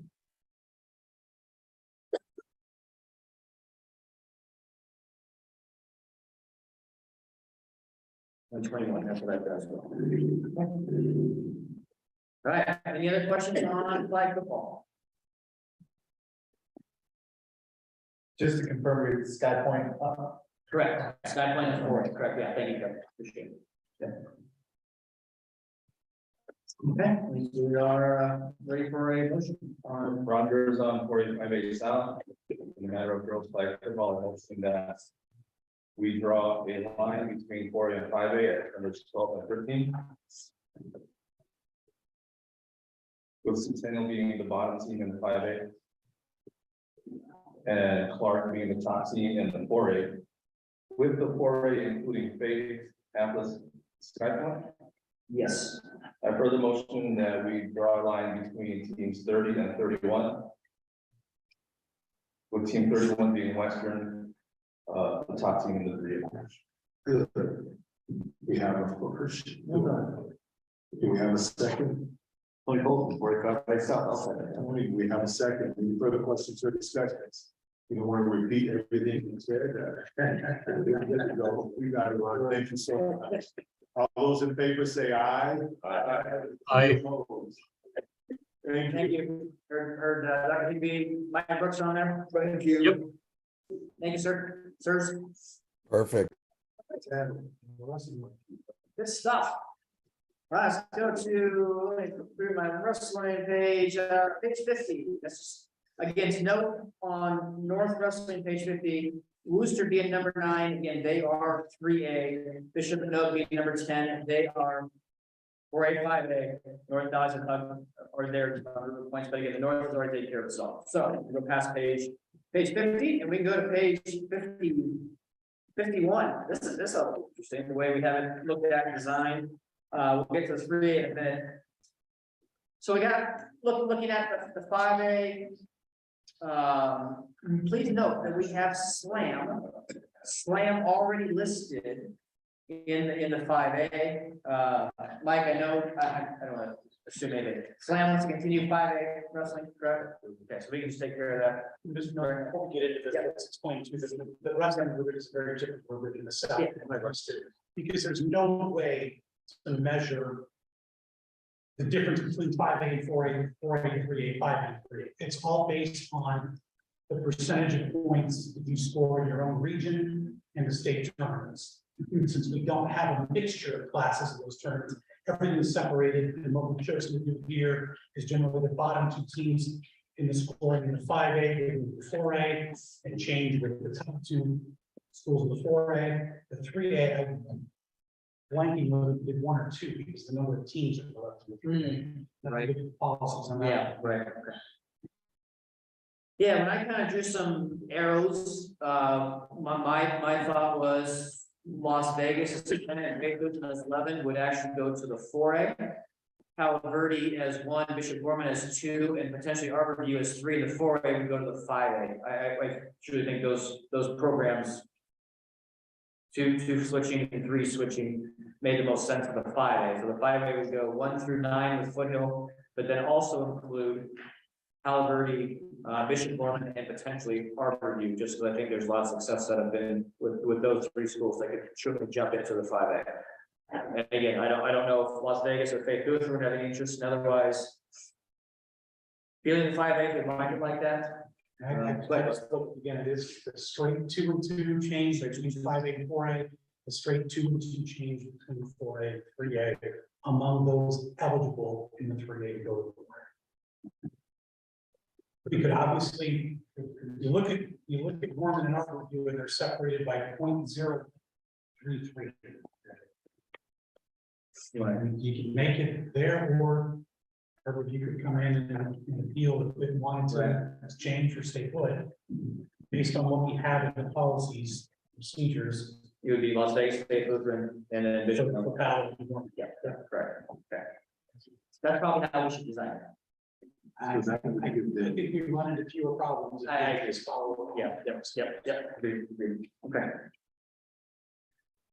All right, so any other questions on 5A, what we just discussed, again, keeping 1 through 9 in the 5A, but then swapping out Las Vegas and Faith Lutheran for Palo Verde and Bishop Norman to join the 5A, so it still keep us at 11 schools.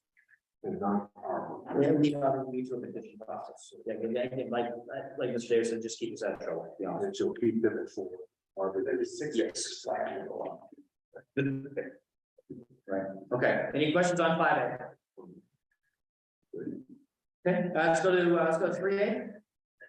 We have 7 schools, Grand Slam now is, let's cross them off of that, so that takes us to 6. Yeah, slam. Yes. Yeah. Yeah, let's not even go, we just go right to that, so we have 6 there. And then also listed above, actually, let's do numbers, Bart, can we get to that, please? Our schools there now. 55.882. Wappa Valley 32.792. Pahrump Valley 56.308. Slam, obviously, you see up in the 5A. Virgin Valley 53.55. Meadows is competed at 2A, and the Woodbridge score in that academy is. And we do know that Meadows Public Program and Matter has a, my knowledge has a program, they legally, they've indicated that, and I actually think they did. Yeah, that's good. They had a small meeting too. Yeah. It's pretty significant. Yeah, thank you, sir. Perfect. Okay, so we know they're in. All right, so then we look above, Chaparral, Best Oasis Valley, Eldorado, Sunrise, Mountaindale, Soul. If we, we got to look right above that 4A with Desert Pines, Park and Canyon Springs. And possibly. To Chaparral and BO trading Park and Canes. Yep.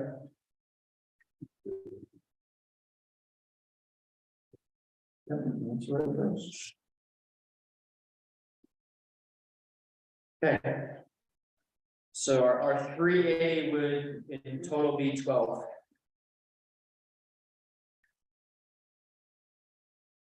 And then that leaves us in the 4A, including Las Vegas and Faith this way, then going Harborview through Desert Pines.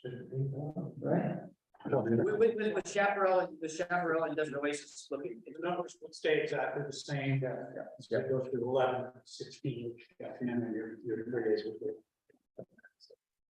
Yeah, 16, correct, yeah, just flop. Okay. Yeah, so it's your relegation rule because we have just no way really good. All right, any questions with regards to 3A, 4A, 5A Southwest? All right, do you leave it to a motion, sir? Good, we're looking for a motion to accept this as is. And somebody can take their time with the motion, it's been a lot of moving parts. 4A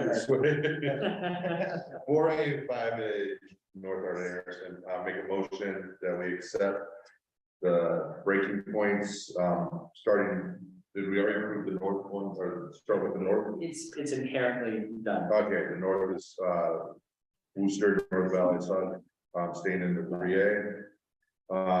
And the 5A,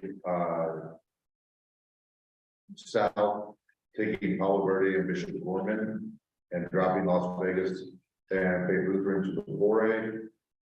And then the, well, also Chaparral Desert Oasis going up to the 4A, and then the 3A break, beginning with number 15, Clark, 16, Canyon Springs, and then Valley, El Dorados, Sunrise Mountain, and Del Sol, all the way to the 3A. Good job. I don't know if that's the best way to do it.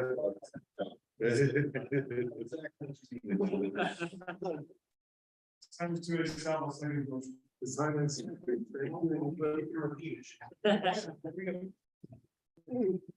Any further questions or discussions?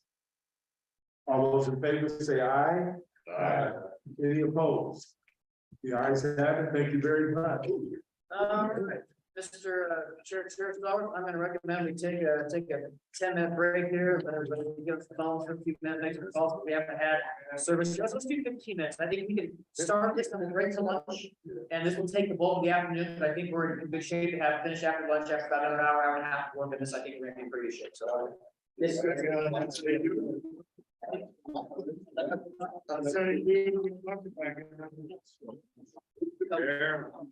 Recess.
So what we're gonna do, folks, we're gonna go for 15 minutes.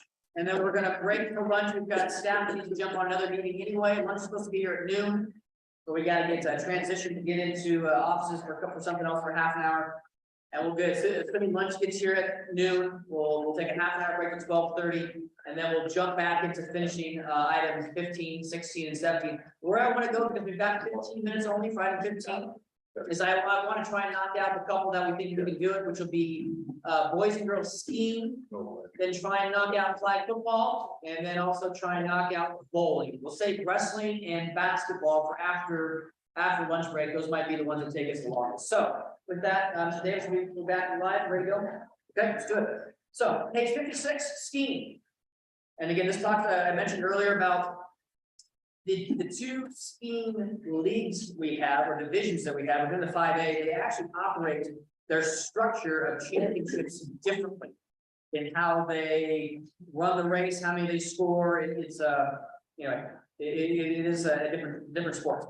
What is sort of in commonality, what you see on page 56, this follows what skiing has done for recent years. And so you look at the Northern Nevada League, it's 5 teams overall, and then they do 20 individuals and non-qualifying teams. In the Tahoe Basin, it's 4 teams overall, and then 7 individuals from non-qualifying teams and how they structure it. So for skiing, there's no recommended changes or postponements on page 56.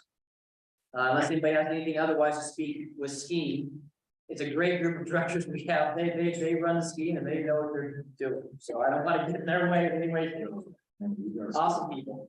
So anyway, I have no recommended changes for page 56. More than the last cycle. This is what we're proposing on skiing. We're looking for a motion, it doesn't change, really, it's a great thing, it hasn't changed.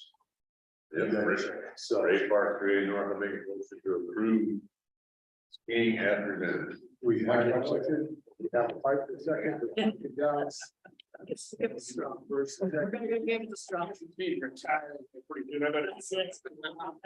any other questions, discussions? All those in favor say aye. Any opposed? The ayes have it, thank you. All right, thank you. F and G are crossed off on the number 15. All right. Going backwards in the packet, we're gonna go to flag football. Hold on, where did I put it? Thank you, page 54. Thank you. There it is. I have to put more page. Flag football. This is what we are recommending, and Mr. Davis, speaking to this is not anything different than what we are doing currently, correct, with flag football? Am I right?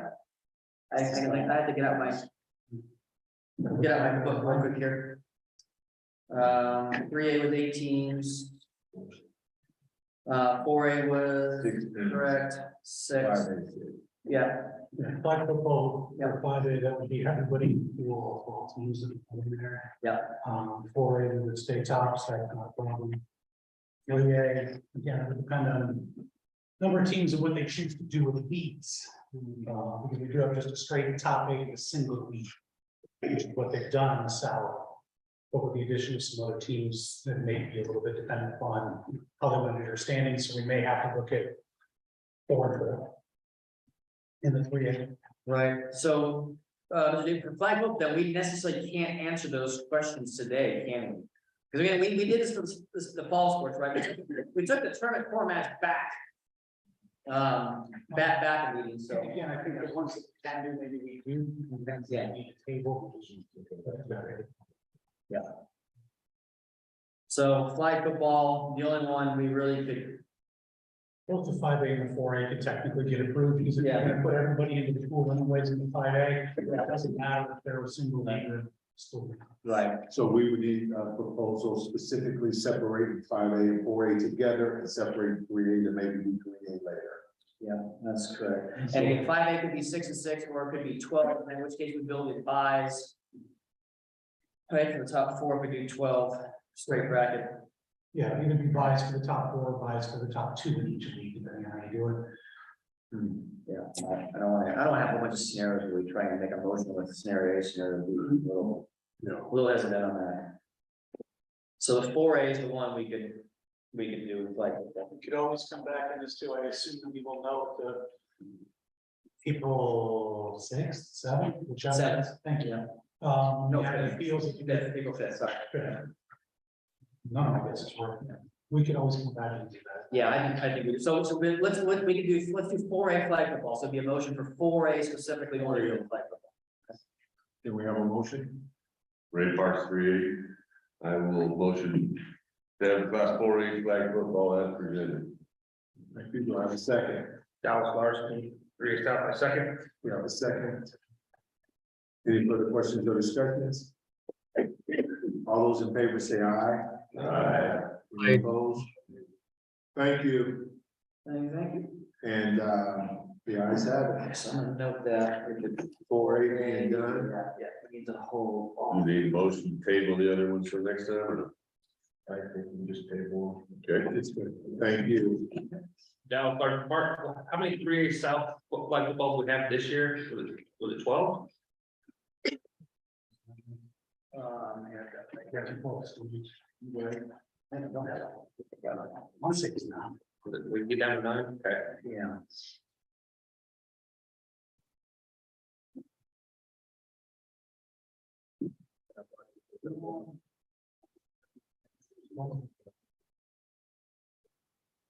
It wasn't on It wasn't.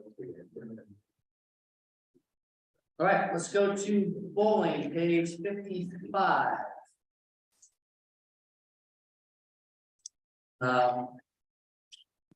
Bar, we did have a reduction in number of teams in.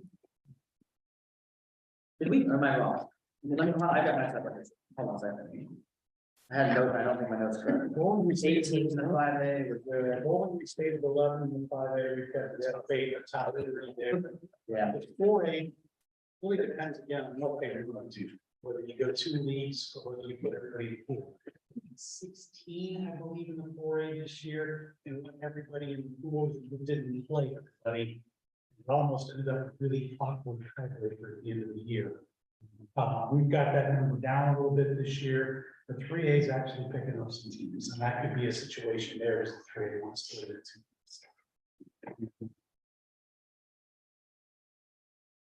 So I think you can go through 5A and 4A if you want to here. 4A might see if they want to go 2 leagues. If they didn't, the last 2 years, 4 teams, I don't know why they would. I think they probably just started trying to go over the kind of Mr. West. Dallas Larson, 3A South. Donnie, this is something that you're gonna need me to, for flag and bowling, is that something I need to reach out to, or is that something you're gonna send out to ask about for the 2 leagues or so we can do the tournament? How is that? So we have it ready for next week. go through a bowling coordinator through. I think we should go through mine. Go through Brian, yeah, I agree. I think we should we'll go through our bowling coordinator. And for flag football, Flag football, we should do flag football, yes, please. That would be best. we just, I make a survey if we want to be 1 league or 2 leagues of 6. And I will, I'll send out Yes. tonight, while I'm sitting in the airport waiting for my 9 o'clock flight. We'll put everything together. Or would be mountain, would be desert. I'll put everything together for you and give you an example of the split. Well, I think one thing that will help the committee, especially for these standalone sports that have the regional and state championship in their location, that they come back and bring a recommendation to us so we can just vote on it, because I think that would be a lot easier and be a little bit more beneficial in terms of you guys are doing it, it's your schools, it's your zone, it's your area, tell us what you guys want, and then we'll vote your way. And I think that's the best way to handle it. And we do that with the league and region tournaments right now, Yeah. anyway, so this will, especially when we're talking about southern based or northern based on sports. Yes. I think that's a good, yeah, that's good. So if you want to have 5A here, do that. Yeah, the 4A, right, we've got 14, but we don't know if it's gonna be 7 and 7, so 12 out of 14 could be fine, but we just don't know, so let's hold on, let's just do 5. Let's let Brian survey. Yeah. Just do 5A and Yeah. 4 and 3. Okay, so what we're looking at page 55 would be 5A bowling as presented. A motion for that, please. Ray Parks 3A North, I'd like to make a motion for class 5A bowling as presented. Thank you. Do I have a second? Dallas Larson, 3A South, I will second. We have a second. Any further questions or discussion? All those in favor say aye. I, Any opposed? Heard our. Yes. You have my mind, so perfect. All right, so Any opposed, the ayes have it. Okay, so that takes us to wrestling. We've only got 4 minutes. I don't wanna rush through that. We got a lot to talk about, potentially wrestling. Basketball, certainly we'll save that one for the last one. Then we start getting into 5A, 4A, 3A, north, south, there's a lot of combinations of things like that. So with that, sorry, we thought maybe it was gonna take a little bit longer, took a 15-minute break, we came back for 12 minutes, then we're gonna take another break, but I think we're okay. So we're gonna go, we'll take a break until, once you be here at noon, we'll recess until 12:30, what I would suggest. And then, that way our staff will be pretty much done with the meeting at noon, I would think, right, until 12:30, we don't know. Okay, if not, we'll still resume right about 12:30. And, yeah, we'll wrestling and boys and girls basketball on the 15th to knock out. All right. All right, thank you. Recess 12:30.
Okay, let's wait till Ron, let's wait till Ron has this, then we'll get to the slide. We are live, okay, we are live. All right, let's hold on just a minute. So what we'll do, we'll go to page 53 first. Talk about wrestling formats. And then this is still under item number 15, this will be 15H. And then we'll bounce back to boys and girls basketball, A and B, under 15 after that. So it'll be page 53. And then. My wife would say, no and then. Then we go to pages 52. 53 and 52, going backwards. There's one more there.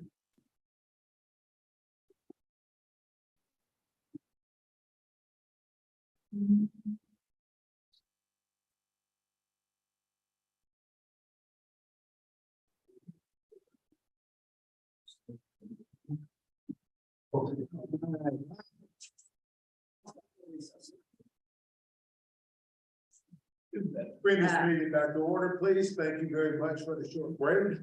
And Donnie will go ahead and continue with the wrestling. All right, page 53, postseason formats, item 15, and going with H. Start with the 3A. This would be no change from the current cycle cycle we just finished. We're now down to winter sports championships. Four placers each way class from the north, 4 from the south in the class 3A. And just the way the bracket designed, standard 1 versus 4 cross bracketing, 2 versus 3 cross bracketings, and 3A, no changes proposed in that. Dallas, Ray, there's nothing funny coming out of nothing coming out of 3A with regards to wrestling teams. Okay, okay, thank you. Class 4A, 6 from the desert, 6 from the mountain as of right now. And what we happen to do with the 5A in the north in just a minute, but that's how it would be presented if we were to have a 4A standalone as a south-only classification in wrestling. And then that would take us to the 5A also to talk about that. Keeping in mind the current process we have with 6 from the north, 6 from the south in that bracket. That is a large bracket. I'm sorry, I'm going back to the 4A for a second to see. Bart, do we have correspondence from our wrestling coaches in the 4A? Do we have anything with regards to 6 and lessening that? We did, that's something that we had talked about, because we ran into situations, especially at certain weight classes, when we got around to that 4A state tournament where 12 suddenly became 8, because we had ineligibilities, injuries, whatever else. We had no replacement wrestlers left to go into those spots. It seems a little excessive, I guess, to me, when we look at it, especially when we compare to what we had before we went to 5 classifications. But this was something that could go through these 2 years. I know the wrestling coaches tend to be vocal when it's something they don't like. And that they're not alone in that. It's not the only group of coaches that way. I haven't had any come to me specifically. Mr. Cofer on your end too, because I know Slams are obviously very heavily invested in wrestling. I don't know if you guys have heard anything or not. Yes, Mike Cofer, I haven't heard anything of any wants or desire to change the tournament format in any way. Mr. Northridge, I know you're having to connect as well. I haven't heard anything, besides adding stuff. No, as far as where the tournament goes. I don't think it's a big issue. As the Southern only class to have the 6 and 6, because we're not talking about a travel issue. They were able to hold that tournament in a single day at Western High School. I know that was a long day, but it was a single day tournament. And Rob Kate really thinks it should be a long day also. And Donnie's gonna stay, oh, go ahead. Just real quick, I was thinking, like, so our Anderson North, I've been around wrestling in this state for 20 years. I was the first wrestling coach up in Spanish Springs. And going all the way back 20 years, and I'm not saying we have to go all the way that far back, but at one point, the large school had a 15-man, 16-man bracket that we had 5 wrestlers from each region because there's 3 regions. Obviously, those have grown. I would like to see if we can explore possibly, this would be unique to the classifications, but combining the 4A, 5A in wrestling. In which it would either be 4 wrestlers from each region in the state championship, that'd be a 16-man bracket, or keeping with the 6 men from each region. And again, that is 6 is a lot. We had a couple of weight classes where we only qualified the entire weight class because we only had that many wrestlers in that heavyweight being one of those. So I don't know if it is a possibility, but I think would be good for those kids. It gives them a little bit more weight when they win a 16-man state bracket of all the large schools, or a 32-man bracket instead of just an 8-man bracket or a 12-man bracket. I think it carries a little bit more weight with it. That's completely out of the box. No, I mean, Donnie Nelson from the staff, I know that there is a thought process with a few coaches. I'm just gonna leave it a few, you only hear from people who want to tell you what they hear. And that is to redesign wrestling, to go back to not as many classifications and to maybe even have as few as a large school and a small school. Now, we've already gone past that point today, and that wasn't something to bring in, because I don't proposal from coaches or schools or to do that. I know our meet director, Rob Gate, has a lot of great ideas. I think that process is really, as we possibly look at other sports and being creative in what we do in the next realignment cycle, something on the heels of football or not, I think that's coming down the road. So where we go with right now and still having, a postseason format for wrestling being, I don't know. I don't know. You're putting out something that I don't know. To where that goes. I have something. On this new realignment cycle for wrestling, add the 6th wrestler, or was it previously 5? Previously 3. It was previously 3. And what was the percentage of all the weight classes having all 6 wrestlers? I'd say, at least 6, 100%. We never had less than 6, but a lot of them had just 6. Or I should say a lot. There were some that had just 6 from each region. Obviously, at the state tournament, then you have a full bracket. Yeah. Yeah, to kind of put that in perspective, when we look at what we did in the past before we went to the 5A, you had 9 qualifiers, 3 from each of the 2 southern regions, 3 from the northern region. In what is really to be putting the 4A and 5A together, you had 9 coming out of it. What we just went through in this cycle, instead of 9 individuals, we had 24. Yes. It's a huge jump. And our answer again, and to go along with what Bart said, we ended up with 9. We originally, we had 3 regions, 2 in the south, 1 in the north. If you remember, when we went through the recession and we cut all sports and cut back on tournaments, we originally had 5 from each region. And again, we always had a full bracket and full weight classes. And then through the recession, we cut it down to 3. Now we raised it back up. Then we raised, now it's back up to a number that I think is well represented. So you think that number, because I know from a financial standpoint, my office took a huge hit in terms of the amount of money we spent on wrestling going to Winnemucca. And or going to Vegas. I mean, we spent the same amount going to Winnemucca as we would Vegas.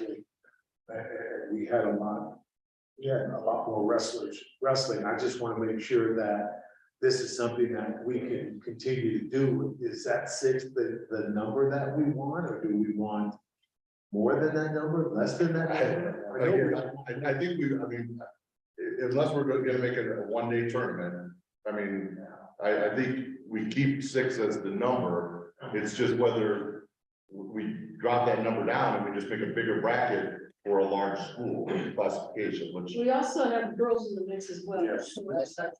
I think that added a huge number to everybody's cost. Right. Yes. I've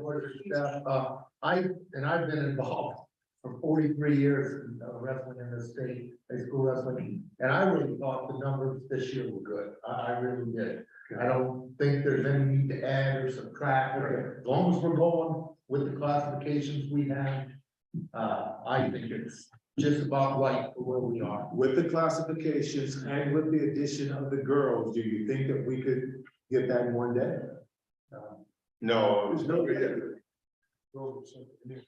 yeah, Yeah, so it'd be hard. Sometimes too is that the girls were on a separate, Matt, they were on a separate, But, at least in the 1A, 2A. yeah. I mean, there's limitations to how many matches you can wrestle in a day. yes. And it's a lot easier for the 4A to do that as a standalone class, when it's its own event, you can use all the mats simultaneously. Whereas in Winnemucca, we have 5A, 3A, 2A, and the girls all combined, and there's only so many mats you can lay on. Yes. Only so many times you can wrestle once again. 5 matches in a day. So, I mean, those are just my questions here. I don't have any problems with the tournament itself. That was curious. When is the decision to go from 2 days to 1 day in wrestling? Is there like, okay, we're only gonna do this 1 day, or I'm just in 3A South, the region was 1 day.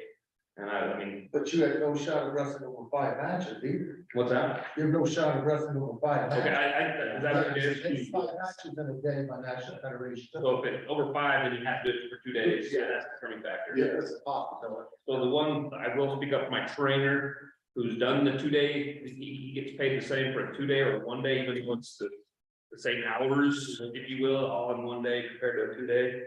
So I just wanted, he brought that to my attention this year when he hosted the Walk Valley, I was like, I did 2 days and got paid, for 2 days worth of work, whereas 1 day, it's a long day, so. Just something, so that's a way to think about when it comes to trainers on those 1 day, long 1 day wrestling events. Also, sometimes to a South, maybe this is a different topic, but especially the coaches that had girls in wrestling this year, they had some success there, but they were a little concerned about, we combined the girls regionals, right? Was that slam when we had that? Yes. And so you had some success stories coming out of 2A where the girl had tried it for the first time and doing very well, but then when she made that choice to wrestle girls, then it was like 4A, 5A girls that were, some of them were nationally ranked. And so our concern was, do we ever, go 1A, 2A, 3A combined girls, or is that now taking a chunk? We're not in a position to support that. Yeah. But when it becomes like, Yeah, and I would say that's coming down the road, something like, I think it's coming down the road. When, but I think it's something eventually, as that sport grows too. Yeah. As it grows, it'll, have, whether it be 2 classifications, maybe 3. yeah, I was just thinking that when we talk about, shrinking some of the classes. I think it's fine as it is, and it continues to grow, we go to 2 classifications somewhere down the road. The girls only go. Good, Kevin from 4-5 South, so with like Mr. Anderson's proposal, that would need to be with the girls as part of the next cycle, a proposal that would need to come forward to do large school, small school, is that what you were saying? No. Yeah, Daniel's from the staff. I think doing that and restructuring wrestling with minimizing classifications, including what the girls may end up being with 2 classifications. I think that's one realignment cycle away. Yes. That's my personal opinion. Art Anderson North, even if we made a decision to keep the same leagues that we just decided, 2 leagues in the 4A, 2 leagues in the 5A, that it would still maybe wait 2 years is what you're saying? That Yeah, there's that's no- why. Yeah, there's no chance to look at it. What if it was overwhelming that the South coaches wanted to maybe do one state tournament? Granted, they have their 4 region tournaments. Right. And we're kind of outside the policies and procedures. Yes. That's what we approved. Yeah. And I think you're gonna just you'll find issues with the smaller schools doing. You may have that from the south, but you look at some of those southern programs that in the 4A are trying to build back up. Yes. And no offense to Slam, to Shadow Ridge, to Spanish Springs, they're gonna get up against those kids that are consistently in the finals, that are kids that are national kids all around, and they're not gonna have the level of success that maybe they're having now in building program. That's part of the reason we went to that separate classification, was to give that opportunity to build those programs up. They might come in and knock some of those kids off. They may be a lot better than we think they are, but there's kind of a reason that those top 3, 4 programs are where they're at right now. And not to say that we agree with that, but again, just against what we proved policies and procedures wise, both by this committee and by the women. Yeah, so our Dan, again, to go back to that, Don Nelson from the staff, I really think, this is personal commentary, I really think our entire realignment is gonna look different Next time. next cycle, with a lot of sports. I really, this was hold the line, finish out for at least a second cycle of what it's supposed to be within the policies and procedures, to give it time to see, did we get it best, not right, but as best as possible. I know the intent would be from my office to get a realignment committee together starting this coming fall, not even wait a year. Let's get going right away and say, okay, now let's start thinking outside the box, sport by sport, what matches with minimized classifications in individual type sports, how we can score them separately even, and still award multiple, champions accordingly. But even on the team sports, what do we do? Do we have breakout sessions and all that? That's way off the topic, and I want to be careful, like that's not where we are here. With where we are today with policies and procedures, what's on here, I think, is where we stay, unless we decide in the 4A to go from 6 to 5 or 4, and the 5A, depending on where the North is going to go, to stay at 6 or go to 5 or 4. That's where I think we are for that. Where's Stapleton? We are scheduled to be in the southern part of the state, and we're working on one facility right now, waiting for some answers from another tenant that's in a building to see if they're home or not. We have an opportunity to get in there or not. Okay, just one door. But it's scheduled to be in the south. Down south. Yes. Thank you. Art Anderson, North, last comment, I promise. But just along with what you said, that's my only, and I'm not here to stand up for the 4A, or anything, but were those coaches bothered that their state tournament was bumped a week so that they could come and attend the all classification state tournament, because a lot of them coaches are girls as well. So is it a disservice to those coaches that they can't be there when everybody else is wrestling in the state? That's. We talked to them, they understood that if they would go north, they'd have less fans watching. I know a year ago, there was problems that they thought they were slighted because it wasn't a very big event. And Rob Kate went out of his way this year to make sure it was the first class event, and it was. So I did not hear any complaints at all. Okay. Now, a year ago, yes, I heard complaints, thought they were slighted. This year, I don't think they thought that. And honestly, we're gonna have that in any type of situation where we have the rest of the state tournament somewhere else, tennis, for example, where in swimming, it's going to happen this year also, with the 4A South, the other classifications are north of the finals. It just so happens that, you don't want to take that entire southern classification, shut the north, because I know Miss. Not Come on. Win and Maka. I think hey. So our, Dinos on the staff. Hoping we get one venue for everybody, the 4A, the standalone, potentially standalone classification will be with everybody else. But in 2 years, when it rotates back to north, then right, now the 4A, because that's the standalone classification, will be on its own. But again, as Mr. Davis just said, we've already got that line for other sports for this upcoming cycle as it is. So with that, I don't want to, I'm gonna be careful, I'm not making recommendations, it's not what I do, but this is designed on page 53 with having the North still participate in the 5A for wrestling. That's what this is on page 2 years. The large enrollment group with the 5A, with the South, and the 4A still being, just as we just finished this previous cycle, being a standalone classification for wrestling. And I think that's what the 5A North wants at this particular time, to stay in the 5A.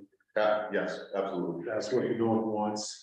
That's what our coaches want, or the majority of them are. That's what the rubric points, I know that's a bad word all of a sudden, but I know that the rubric points show that they are kind of right there in the middle, especially even though we know that there's one program that's a little bit better than everyone else.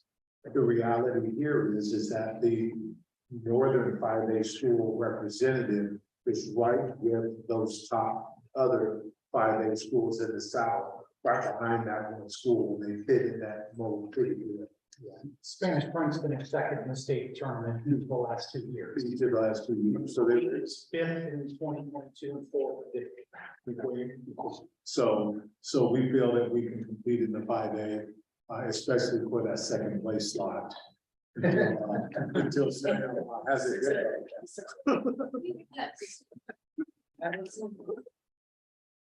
But anyway, that's a great to slam and what they do, and it gives us a goal of what we do, but we do feel that our wrestling program, not only Spanish You're a couple of years ago.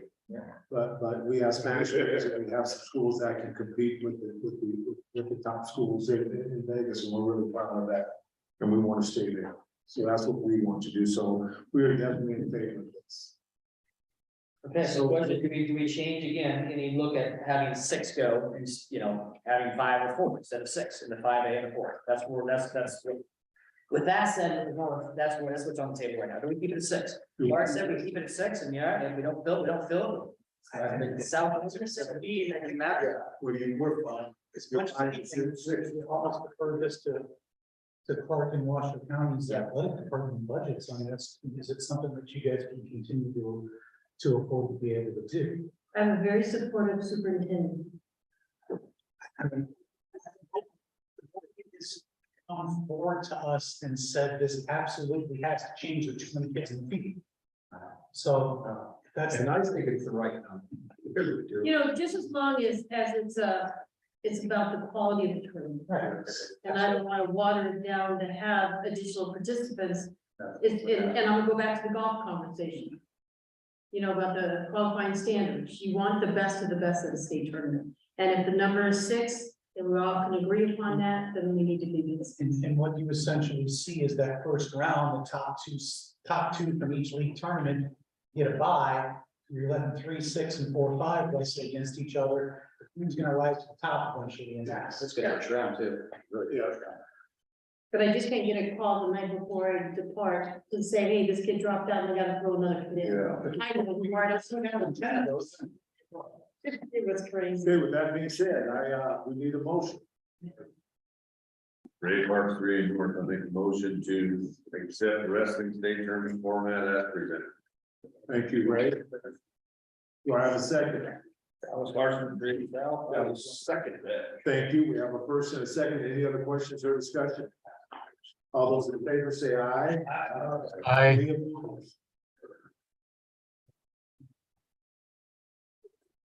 All right, thank you. All right, let's go to, I think it's page right before, right? 52. So here is our current format for 5A, 4A boys, 4A girls, because the South, different numbers of teams in the 4A and the 3A. I'm gonna start off with 3A basketball. We still know we're gonna have a North versus South in the 3A, 2 teams from North, 2 teams from South. And no changes to that. Okay.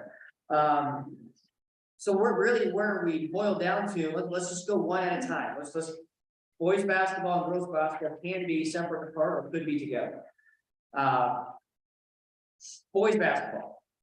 Let's start with boys basketball. I want to hear some comments about where you feel like North fits. Art Anderson, or 5A North, after. I feel after this realignment cycle of the 5A these last 2 years, we've definitely been on the shorter end of all the games that we played in. And at this point, there's a huge movement for us to go down to the 4A. From the 5A. In both boys and girls, but if we're just talking. Let's talk boys. Just talk boys. Yeah. Bart, what are those numbers like? There've been 12 matchups in the 2 years between teams that are in the Southern 5A and teams that are in the Northern 5A. South won 11 of the 12. Of those 12, 2 of them were decided by 12 points or fewer. And that includes a move. There were 10 wins by Southern teams in those games where they blew out the teams. When you look at state, there hasn't been a game in the semifinals in the 5A that's been close. 19 points is the closest, and that was Liberty over Douglas in 2022. This year's semifinals were decided by 32-21 points. The Southern 5A also is considerably stronger than the Southern 4A. Over 2 years, 74-40 in those games. The average point total is about a 12-point difference. Numbers wise, when you look at it, it's hard to argue with these trainers. Right now, you can make the argument that there are 4 or 5 real powerhouse type boys basketball teams in the state, and they are all. The only thing I'd like to add is that unfortunately, we don't get to see the other 5A schools. If, you know, when we only get to see your best. And when we see them, they look a hell of a lot better than our best. So we don't see the other groups. What I'm really interested in is from the Southern representatives here on this committee who were at state and saw our 2 representatives. When you look at the best of the 4A, do they look comparable? I would say, except for Mojave was exceptionally good this year. Except for them, I think it would be a good fit.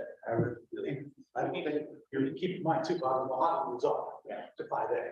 Yeah, what's that? Yes, they are next year, right? Yes, I understand. I said, except for Mojave, exceptionally good for boy last year. You know what I'm saying? Besides them, I think it's a good fit. You're right there in every team. And there have been some matchups the last couple of years between between Northern 5A teams and Southern 4A teams. The 4A teams in the South, if you want to compare those, you've also had Reed beat a Chaparral, you know, Dorado pretty handily. Great Valley beat Galena this year. Canyon Springs struggled this year in the 5A South.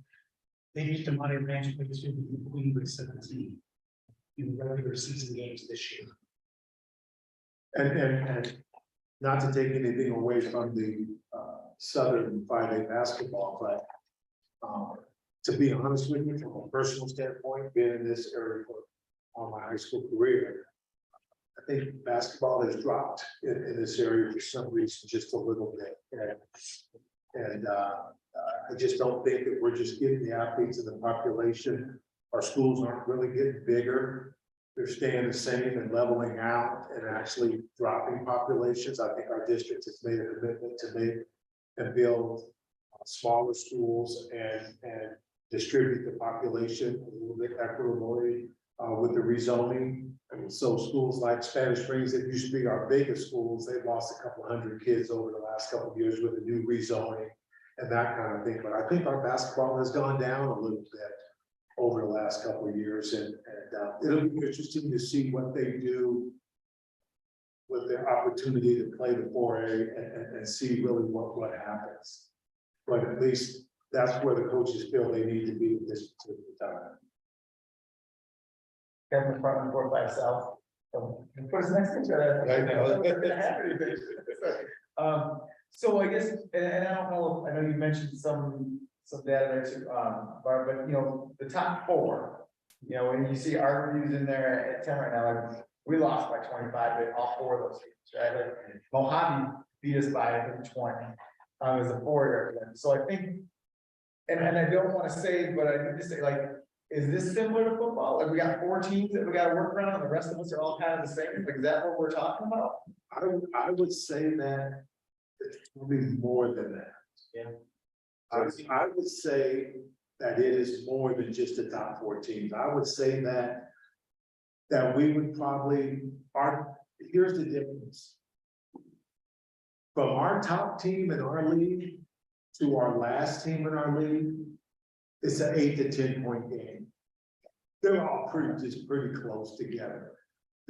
I mean, Spanish Springs beat Douglas by 20-something points the first time they played, and then in the playoffs, Douglas beat them by what, or 6? Well, with the fouls at the end, But it was- they won by 8. But they was by 8, but they lost by 20, but those games from our number 1 team to our number 8 team, fairly close, so still pretty competitive games that are decided in the fourth quarter.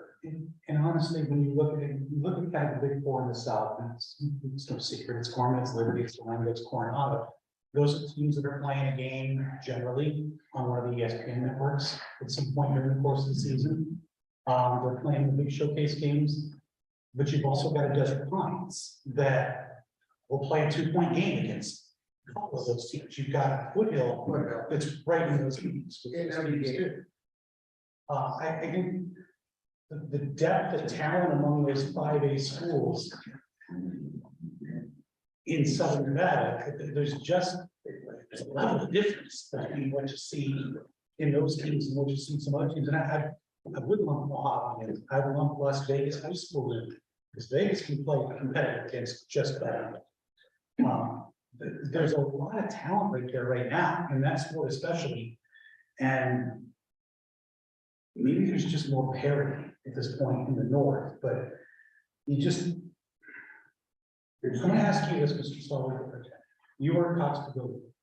Yes. And you and I stood there and watched the games.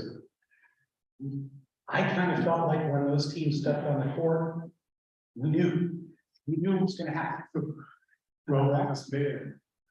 That's how and the thing that amazes me about just watching it, and we're all coaches, we're all been here, we're all athletes. I mean, those guys pass the eye test. And they walk onto the court and I'm like, wow. And they play like that. And I'm like saying, man, they got 3 guys on the bench on this team here that didn't even see the court, and they can come down to Reno and just be a star. One down. So, but anyway, I mean, it is a different ballgame, and I don't think, our best players in Northern Nevada are the former coaches that played in the area that are coaching our high school teams now. They're still the best players in our area, and they're 30-year-old coaches that are coaching the teams now that were those players in the North that beat Vegas teams in the state playoffs and all of that 10, 15 years ago. I think the gap's sizable between 10, 11 teams in the South. Again, there's 4 that are up there. They really are. But they can get knocked off. And Coach McSimon, you've seen that too. Coach from soccer, Sean from 2A South, just a 2A guy. Basketball's my sport. I watched a lot of basketball in the state for the last 40 years, and when I see the 5A bracket come out, I think I talked to Mark. I said, "There's 5 teams that can win the state tournament here." I grouped Desert Pines in with that. I grouped Durango, Liberty, Gorman, Coronado. Most of us were shocked Coronado didn't get there in the Final Four. Yeah. Anyway, from what I can see, there is a disparity, and it's easy to get caught up on Twitter and all these other things about the North saying, "Hey, we can't compete." People saying, "Well, why do you guys do our club teams here? You start out at grassroots level." I don't think that's an issue. I think that the population, the parity of careers mentioned, if this goes the way that, they go down as 5A as a standalone, I think you have to increase the 5A based on how many teams are competitive. Now, the hobbies coming to 5A. I think you need to increase the tournament, the state tournament or postseason tournaments to a lot more teams and just, if 5A is a standalone, that's just my 2 cents. But I agree with Mr. Davis and also with Mr. Northridge said, I was there as well when we saw at the Smack at the Cox Pavilion, the final. I mean, it is a huge disparity. I can think back to, we were talking about it when Minogue upset Gorman in the semifinals years ago in Rio. I think that Shabazz, Mom's junior year, senior year. That's about the only time I really see the North. pretty nicely mentioned, so. But I do think Coach Benny in Spanish Springs is a great job, great coach, and you do have some of those gyms up here with coaching, but it is difficult, I'll say. We're not ready yet. I think they want to get there. They're not ready. I appreciate it. Kevin from Football South. So, yeah, and I definitely appreciate the comment, because I see the Big Four, and then I watched, you know, the Douglas game, and that's, so I don't have that full, but I guess Pam and Coach Doug, what do you guys, your thoughts on the bottom of 5A versus the north? Yes. This case would be after number 11, would be the top of the next rubric, would be against the. This current season, like outside of those 5 schools that we're talking about, the eye test there versus. So our answer is one more comment along with what Sean had to say. Mr. Fitzsimon. We faced Foothill in a tournament in California, and granted, it was the third day or fourth day of that tournament, and we had already played 3 tough games before that, and we played them, and we lost by 20 to them. But my coach felt, again, he goes, if we see him again, we could beat that team, or, I mean, but that's just his mentality as well. He's got a coach's mentality, like all coaches do. And, but that was how we faced Foothill, and I think Foothill finished somewhere in, We were the last seed. yeah. We were the last seed going into the playoffs. So we were the number 1 seed in the north. And Tony, before I start this out, against the Big Four, we were in most of those games late. They just, it boiled down to 1 or 2, just absolute, you saw the guy, I mean, every one of those teams has that guy, if not 3 of that guy, that can hit that shot, and that's what happened. I mean, you know, Liberty, they come down, this kid hits 2 daggers and just puts it out of reach with, 40 seconds to go. So, I mean, our coaches felt encouraged. But then we went to Centennial and lost by 20. So it's, which is a different discussion, which makes me wonder what's going to happen with this appeal process once this is all done. In that regard, but our coach would probably feel the same way, Art, that we were kind of right there. There are some other issues that I think we're all familiar with in Southern Nevada in regards to basketball, but we were close. We're just a guy or 2 away. But I think Kevin's point is valid too, take the top 4 out, where do you fit in? And I think that's a great point. But also we have to take into consideration that if the North is in the 4A classification, that's going to change the dynamics a little bit of postseason, because now the Southern 4A have 2/3 of the teams competing. So what does that look like for postseason? I'm not sure it's going to match up 2 and 2. We don't expect it to be 2-2. We expect it to be 3-1, like we've done before. What's the qualification for margin data? You said something about southern versus northern teams and it being 11 to 1. For the 5A, So what games are those? when the 5A teams from the south met the 5A teams from the north, through the course of the last 2 years, and this includes any game that they would have played. So regular season and post? Correct. Southern teams won 11 of those 12 games. Only 2 of those 12 games were decided by 12 appeal points. That included the northern. 10 of those southern teams were like 15 or more, and in a lot of cases, way more. Okay, so we're talking about a lot of different southern teams, or just a couple of different southern teams that post those 11? Yeah. Liberty, Foreman, Durango, Foothill, Palo Verde, Canyon Springs. So we do have a handful. Yes, sir. Walter Private Schools, a little removed from hoops.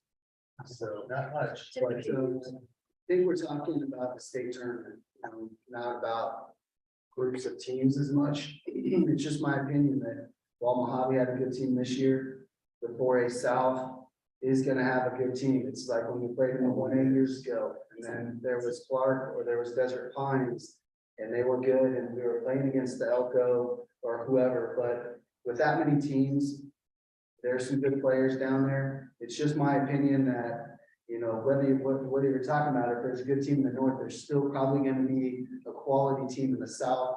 There'll probably be a quality state tournament in the 4A. And so that, to my opinion, that promotes that parity. Where if we're talking about the state tournament, we're talking about their best playing the top 4. That's what we should be talking about here, like not the bottom of the league. They're not playing each other. We're talking about the state tournament. So Very true. So in order to maintain that parity that Brett speaks of, where we still have high quality teams in 4A, we need to strongly consider then, Sean's recommendation to increase the 5A. Right. To increase, well, I get that. another word. I'm just saying. Yeah, so that's a great point. If the 5 in boys basketball, the 5A were a standalone Southern classification, it would be an 18 bracket, right? We have 11 teams approved to be in the South 5A. 8 of those 11 would make the tournament. It could be more than that, even, but I'm just saying, typically 8 would be a bracket for that. So the South boys basketball, class 5A, one versus 8, 2 versus 7, and they'd all be probably very competitive games, either 1 versus 8. so I was just, maybe I just misunderstood that, Sean. So are you saying increase the number of teams in the 5A classification, or just the number of teams participating in state? Yeah, to excel Sean's comments, to increase the number of teams in the 5A standalone, if it was gonna be standalone in the tournament, the state tournament format. But I was looking at the paperwork, that yeah, there was only 11 teams, so I mean, unless we had an appeal process where somebody went up and 12, and went up. Or 8 out of 11, or 8 out of 11. To get back to what we talked about, the 4A still having those good teams. Our 3A representatives here can speak to the level at which Losi played this year. In order to them win, they're gonna be in that 4A. I don't know if you like it. Dallas Larson, so 3A, can speak to the level that Desert Pines played, 3A, not 3A. Yeah, no, that'll be quality. Yeah, I mean, you've got Valley, which is at a consistently program for years. Centennial, Legacy, Rancho Canyon Springs. Those are all teams, again, the rubric is never a predictor of future success. It's not meant to. But when we talk about that term, I hate the eye test. Those are all really good matchups for whoever the test can send. Stay there. Bart, Art Anderson, North. Bart, you said that there were some matchups between the 4A South and the 5A North. And what were those matchups, if you have those? There were 6 of them, 21-22 season, and 1 the 22-23 season. 5 of those 7 were all Galena because they played in Vegas' tournament. Galena actually dropped all of those. Reed defeated Chaparral, Reed defeated El Dorado. Sierra Vista defeated Reed by 17. The matchup this year is Green Valley. Green Valley won that game over Galena. Galena was not strong. Right. Reed was not a strong program. You don't see the Douglases, the Spanish Springs so much come to those tournaments. It's kind of happenstance if they meet in the California tournament. Right. Mike, My strong 1A, piggyback on what Brett said, and maybe what you're getting at a little bit wrong. I think at the end of the day here, we have to agree that the 4A has a better chance still of competing. Or the 5A North right now has a better chance of competing with the 4A South than they do in the 5A. Right, South, right? First state tournament. Exactly. This is not about trying to win a state championship, guys. If you're trying to win a state championship, you go play the 1A in Idaho. That's it. But. I think you know, no, I guess my point is as simple as, we can compare all these teams or whatever, but the chances of 4A to go compete in the tournament would be, or 5A would be. Well, here's an example. Like we did in the 4A this year. Do you really think the Spanish Springs or Douglas could have beat Muhammad? No. Thank you. I mean, there's a chance that there's a chance that we go to the 4A next 2 years and soccer would not win a game in those 2 tournaments. So, I mean, that's the. Yes, Well, we talked about this in our first fall realignment committee meeting, the first column we had. The ideal here is to try to find where those teams that are going to state from the north better fit. There may not be a good fit, but what's the better fit for a competitive team against the 4A in the south or against the 5A? and what we decided was that we were a better fit because we've already played those teams prior to the realignment. We decided, okay, we'll go ahead and try this for a 2-year cycle to see what it looks like. And I think if you remember the conversations we had, that was a part of the conversation is, okay, we'll go to the 5A and see what that looks like. We're telling you now, I don't think we compete very well, but we'll go ahead and try it. We tried it. Yes. I'll just give you guys a quick example of 5A girls. So Pyramid Lakes is a little tiny town, right down here. They beat Spanish Springs High School 54-50. They beat Reno High 63-48. They beat South Tahoe 73-34. And they lost to us and they lost to Berkeley, the state champion and runner-up. So this, you think they're gonna come down and just dominate, that is not going to happen, period. They only beat us 72-14. Yeah, there you go. I was gonna say, Tony, pull the point back, the first round games in the state tournament, any classification were not very good. No. I mean, they were all blowouts that I saw. Yeah. I don't know. What battle with Lowry? Our 3A girls battle with Lowry pretty good. They did. So we're dealing with boys Okay, basketball. we're dealing with boys basketball, so we need to, So here, I'll make a suggestion, if depending on what we go, I would think that the 5A, generally speaking, if it was in boys basketball standalone classification, probably eight of the 11 would go to the tournament.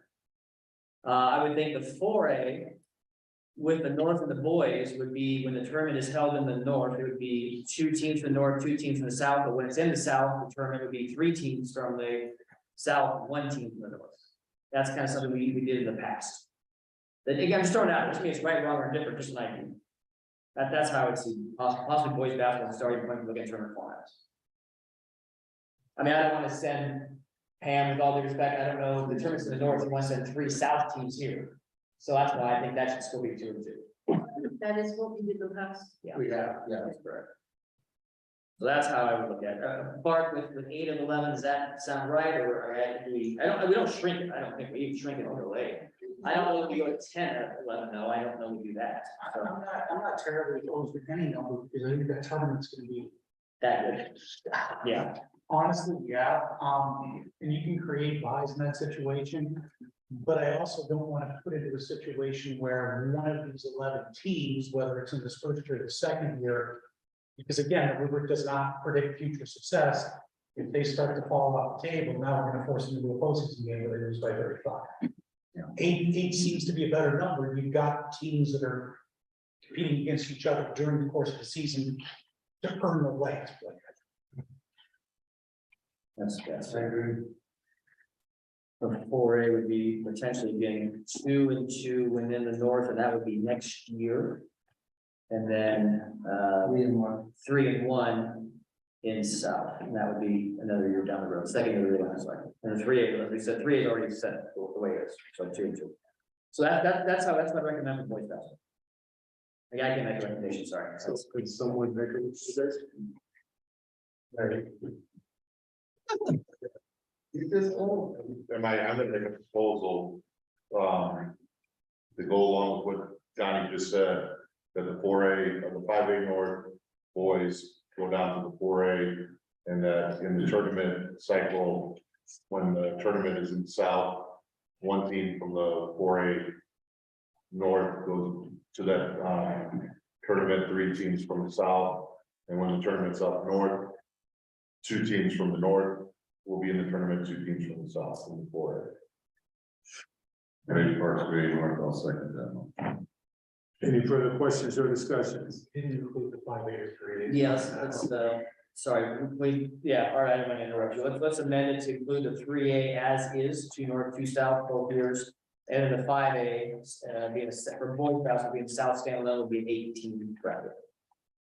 To add that to the 4A, you said, that's okay. Yes, I So I agree with what Donnie just said, so amended. And we have a second, it was amended, corrected, yeah, explained. Yeah. Any further questions or discussions? Just one question, four A right now is a standalone. I don't, there were several more teams that was able to make the playoffs, right? How many teams would we have 8? No, because we didn't have a regional and we went straight to state. The entire tournament, instead of having a separate regional and then a state, was just, you start here and finish off, and it was a 12 team. Stop with private. When you're talking about that 10, 11 team that's in the bottom, just getting here. Why isn't, it's just a playing game, whatever you want to call it, you start the thing and you move the thing along. But once in the city, so you get your line. Mr. Sean Danielson staff, so the 12 and the 4A was not everybody. It was still eliminated. We had 16 teams. I can't remember. Not everybody made that 4A tournament. It was just larger because the representative percentage based on the number of teams that was there. I think it was right around 70 or 75%. Yeah, I believe we had 20 the boys, I mean, 21 even. You do have. So this still the 8 and 11 in the South 5A would kind of fit a percentage. Right. Want to make sure when you do have some divisions. You know, you're good with where everybody's getting them. That's all I'm trying to say is, you know. If there's a way that everybody plays in, then everybody plays in and you still got a shot at the end of the season as opposed. I just feel, you know, with the standalone league and this now becoming the 5A standalone league. There's a hurt to play that other game to get into and to move on, or Tuesday, Monday, or whatever, it can be done because it's in the city. Just some thoughts, I'm not in it, but I can tell you if I was a basketball coach and I was there, I would want to be in it somehow. And if I'm the person that got moved in the rubric at the bottom of this thing, I would at least want to see the turn at the end as opposed to being kicked out of it, just some thought. Anybody else comment on that? Because again, we have a motion and a second, but we can amend it if we feel like we need to. Well, this is also something that once everybody figures out and seeing what we're doing here, who's in what classification, we could potentially get feedback and we don't know. It's gonna end up with 11 teams. We still have appeals committee to go through to figure out whether we may be short of 11 or we may be watching an 11. We can have it soon, not to speak for your office, Ms. Sloan, but Mr. Jackson, if you wanted to be in the 4A person, could put out a survey to this group and, hey, are you okay with 8? Do you want to go to more than that for your tournament? And we can bring that back either the April meeting or the April board. Yeah, like, so that's, I think they could create it themselves, with almost whether it's, maybe an option there for them. Just leave it amended. I mean, as long as the motion's been there, Yeah. it's not us to decide that, it's really for the voting was. Well, do great part, we feel that we're gonna have a little appeal from the south and walking out of there. But So you guys, I think we might have one appeal into the 5A. We're going in. To go in, I think there's one boys team that finished strong at the new coach this year that she'll want to move up. And just gave away that is. Yeah, don't give it away. So anyways, we got, we got a motion on the table, we have a second, we get to those that started with that was a good stuff. Everybody got it. So we've had discussions there, all in favor, say aye. Any opposed? Aye. We have 2, Make sure I get the names. 3. Let me go through. Mr. Carlin, okay, hold, yeah. Mr. Carlin, Mr. Bergeron, and Mr. President. Can we get clarification also from our two people who are doing this from all the years? Yeah, Yes. Dr. Nickby, you still on there? Yes, sir. And did you, I'm sorry, we want to make sure, did you vote yay or nay to the proposal for boys basketball, being the 3A, 2 and 2, the 5A standalone being 8 in the south only, and then the 4A being 2 and 2, which is in the north, and 3 and 1 south when it's in the south. Are you yay or nay on that? I'd be a yay. Okay, thank you. And then, Mr. Brooks? Yay. Okay, thank you. There's 3 months, okay. All right, thank you. All right, girls basketball. Well, let's separate boys basketball from girls basketball. Girls basketball, Connie, real quick, can you Yes. clarify the tournament next year for basketball? I think we'd agree that all Yeah. classifications are one site as well, right? Physical. correct, schedule with all event center, everybody together. However, Except the 5A South Exactly, boys, as of now, would be South only. but there will not be a split like we've had last year. That's correct. They're not. So now we go to girls basketball. Mr. Davis, I'm gonna have you run through some numbers. Oh, so much harder. You guys are gonna- Yeah. It's no secret that there's won a whole bunch of state titles in a row. And when they play the northern teams, and that's generally state only, the scores are lost. When you look at the other two state semifinals over the course of the last 2 years. In 2022, Bishop Minogue defeated Spring Valley 74-62. This year, Coronado defeated Bishop Minogue 47-35, 12-point spread in either game.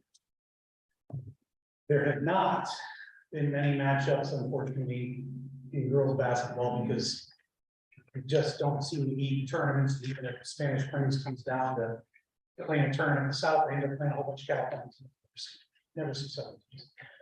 Faith Lutheran has played 5 regular season matchups against northern teams, and those are the only 5 regular season matchups that exist. Between the 5A North and 5A South, Faith went 4-1. Reno beat Faith by 4 2 years ago. Faith beat Spanish Springs and Douglas by 12-11. Faith beat Reno this year by 2. And we beat Douglas by 19. It's 8-2 in 10 games total. 6 of those 10 have been decided by 12 points or fewer. So more than half have been competitive. The others have been centennial, blitzing whoever they play. This gets difficult because again, when you look at the South, it's really hard to take the South as a whole when there's somebody way up top that kind of dictates everything. Does the North have a chance of winning the state title the last 2 years? Any given day, anybody can beat anybody. But that Centennial team was a whole lot better in those days than the Northern teams.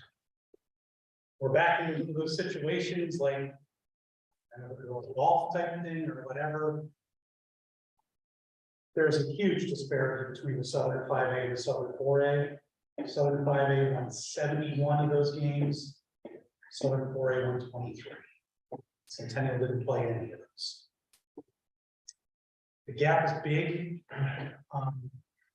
This one's hard. I kind of have a feeling where I think the North wants to go with this.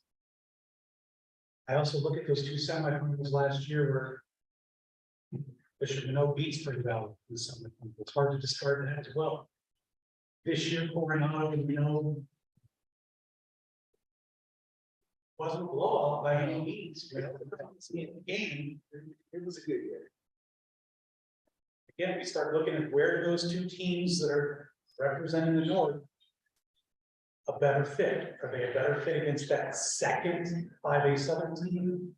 Are they a better fit against the 4A where we mentioned there's a precipitous drop? What do you coaches feel? You know, where our coaches were basically only one school really wanted to stay up. I could probably guess who that is. You can guess what that school was, and the other ones were more or less, we need to play down. So that is kind of the viewpoint. And again, we don't have a lot of background in terms of, I only get to see what you guys bring to the state tournament. So I don't get to see those other echelon teams. I don't get to see the 4A school girls play at all. But my guess would be that our girls teams are probably more of a 4A group than a 5A group. But again, I have no idea. I just know Art Anderson North. I just know this year especially, but I think it's been the last couple of years that the 3A North has been a stronger classification application than the 5A and girls basketball. And you got Burnley, Truckee, Lowry, those teams have, Fallon. Those teams have been very good. They've been better than our Marshall County. Definitely Washington County and then give it, you know. That's based on leadership. And they won't let us go play it. So they welcome us to play. Yes, Kevin. Kevin from 45 South. So I guess for me, I mean, kind of a similar comment. I mean, no one down south is competing against the net. Like, I mean, you know, even Liberty, who had a solid team, and Spring Valley, who had a couple of girls, like they just, in the end, they're not really that competitive. And so we're all playing with, you know, each other until we get to that game and we're losing by 40, 50 in a running clock. I think I see the northern teams that I've seen kind of fit right in with us, where you're not going to compete against that one school. But I think the rest, I feel like none of us are in that echelon between the two, really. So, but that's just, you know, again, my eye test. Well, I'm gonna go ahead and talk about the elephant in the room here. And that elephant in the room is during football season, we brought up Gorman, who dominated everything. And did we bring that up because they were private school and we're public school mainly? Because we got a situation here where Centennial is doing the same dang thing that the Gorman football team has been doing against us and knocking us against our heads. And we make this big old change and everything to deal with that. But Centennial is the same animal. That's the same animal that we have. I mean, out of all the sports that we're gonna deal with all the sports, because we got baseball coming up in the spring sports, and I don't think there's a school that dominates like these two when we start talking about Gorman football and Centennial basketball. One's private, one is public. And here we are treating Centennial like kid gloves a little bit, like, hey, what are we gonna do with that? Yeah, absolutely. No, I think there is a difference only because of finances and where they're able to pull kids from, and, you know, so I think there is a difference from the private school. However, I'm willing to make the same conversations that I made about Gorman and those two meetings and switch the team name, because I think the reason the northern schools, I don't want to put words in your mouth, is it's that one school that's causing you, like, we can't compete. And just like it was in football, we can't compete, it's that one school that makes two schools. So I don't disagree with you. I think, other than that, I think the private school, I think there is a difference between what Gorman can offer and can do versus what Centennial basketball with COSA and all these things that we'll be able to do. But I think the result is the same. I agree with you. Yeah, the result's the same, and again, I'm gonna bring up the same example I brought up with football.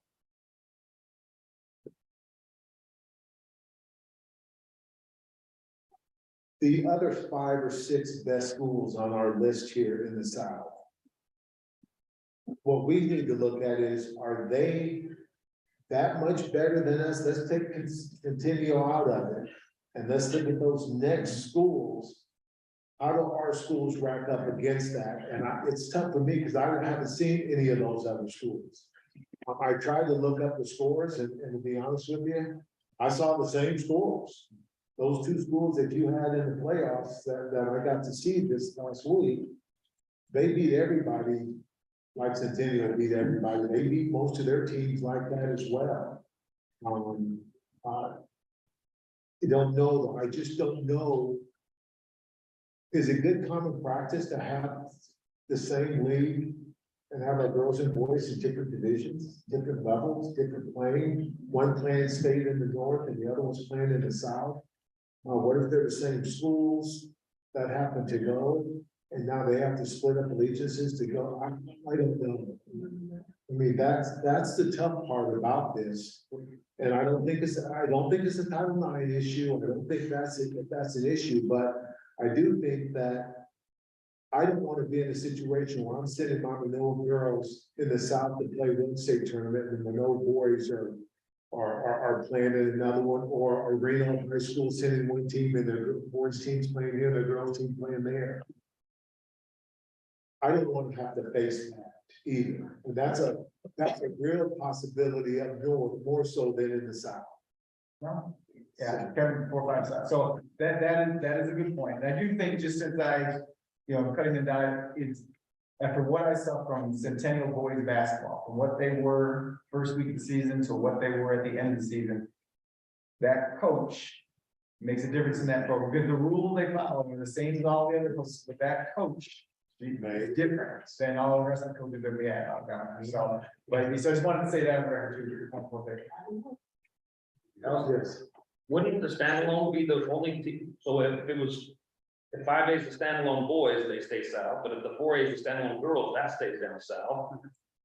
Why would, I don't know why any northern team would come south if basketball turns up north. Right, and I'll correct you on that.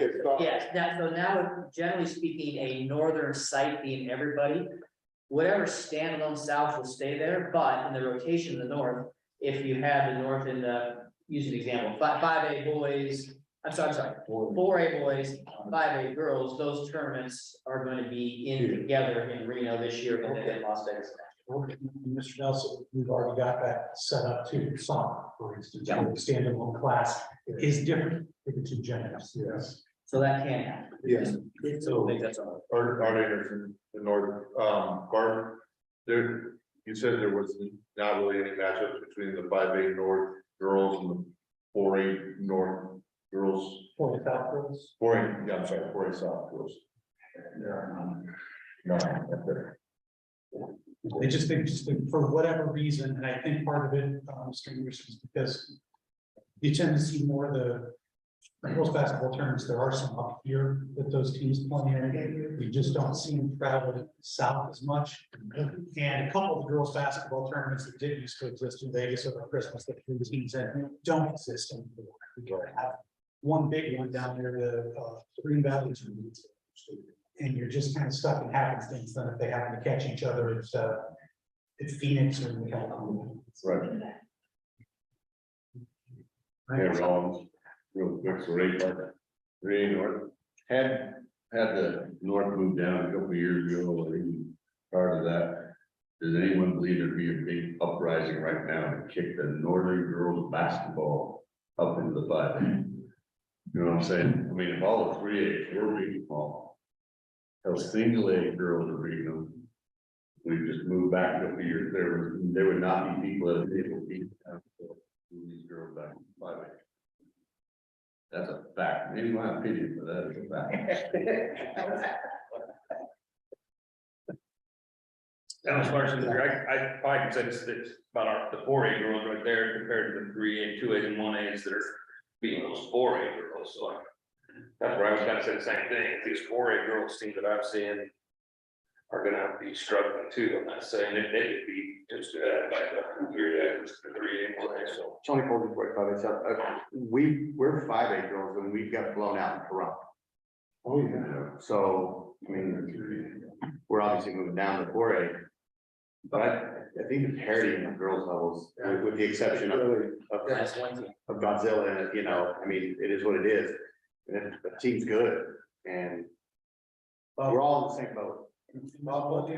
Your school was the one that beat Centennial, maybe the last Nevada team to beat them. We got in the regular season about 6 or 7 years ago. And then our best player. No one's saying, and I can just say this, and Sean, you can agree with this.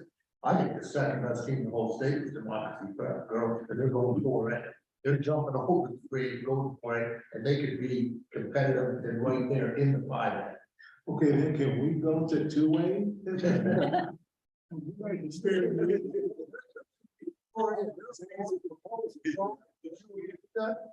Shout out to Civic South, we always try to scout, our league and with spies and stuff we have in Las Vegas and different teams and we had heard that the Democracy Girls were gonna be a team to reckon with and we had heard that their number 1 player was a freshman this year, she won MVP the league.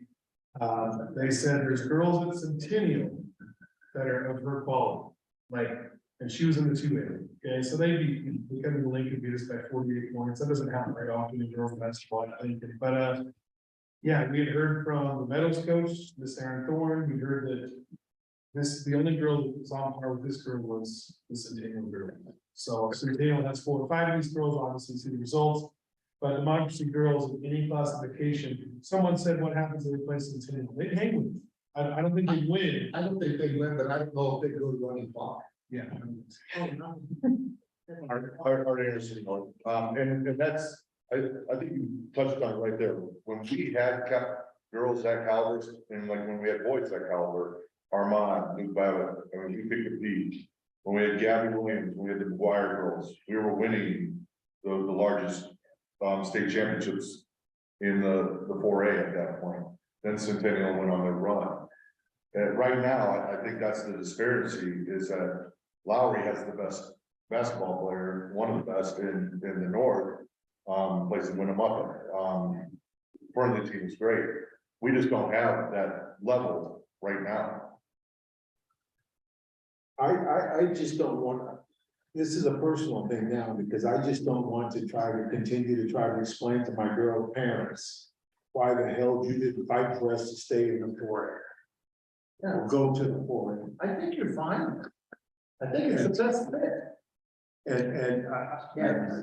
I just don't know how our best team, Manoa, and our second best team, Reno, can go there on a week in and week out basis in the 5A. I'm not even talking Centennial, I'm talking about just the rest of the girls, and play on a regular basis. I mean, I think I was standing next to you, or it was you, and we're sitting there, and I saw a girl walk by, and she was 6'1" or something, and so I'm like, wow, who's she? She's a sophomore. She's a center at college. Yeah, it looked like Will Chamberlain or somebody that walked around there. It's like, this girl can't even get in the state like house. I mean, this is you saw our team. That was the best we had to offer. And I mean, no one else, Manoa and the other girls team there, they were the best we had to offer by far, and they didn't come close. Again, I think the north especially, and Mr. Sullivan, Anderson, correct me if I'm wrong, it's kind of a big three right now. You've got Manoa, it's been up there. Reno is back up there. Just a little bit of a swing around Spanish Springs that had a good girls program throughout the years as well. We get back to that question: where's the better fit? Take Centennial out of the mix. Nobody fits with Centennial right now. Is the better fit with that second team in the 5A South? Is the better fit with what we've got here for potential alignments at Durango, a Cimarron, a Losi, the legacy of Silverado. It's a really tough question. I think we're right back to that. This committee has seen, I mean, I have some driven by numbers, and I get really behind something I believe in. This is another one of those to me where I'm not sure there's a right answer to this. I'm not sure there's a wrong answer to it. Well, I think the right answer is we at least need to try it. We need to at least see what it looks like for 2 years, and then let the 2 years make that decision. Instead of us having the girls in 5A and the boys in 4A in this particular sport. I will chime in with what Mr. Stallworth is saying, I think we will, and maybe I'm wrong, because obviously we did it in soccer, we're playing 5 and 4, but I think we will hear some grief from our girls coaches, and obviously administrators as well, if we're not dying on the altar for our girls to go down to 4A as well.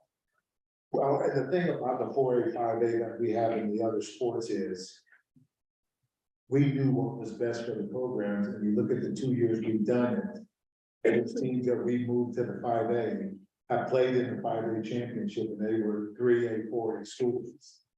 So we kept and knew what we had when we started talking about those schools coming up to the 5A. I think we've been pretty honest and straightforward with you guys with regards to all the schools we've done in realignment at this particular time of what schools need to stay in the 5A. wrestling was the best example. We know we'll probably never win a state championship in wrestling, but you know what? The second, third, fourth place teams in the South, our teams in the North compete with the second, third, fourth team. We can't say that with girls basketball right now. And we know we can. And so, that's where we're at. We feel that both of our girls and boys teams need to play in the same league. And in 2 years, or in a month, a year and a half from now, when we're talking about the next realignment cycle, maybe you'll tell me, hey, man, you screwed that up. But I can probably almost guarantee you that we're gonna play a lot closer game in the girls' 4A championship game, whatever team's there. We might not win it, but it'll be a closer game, and that's what we're hoping for.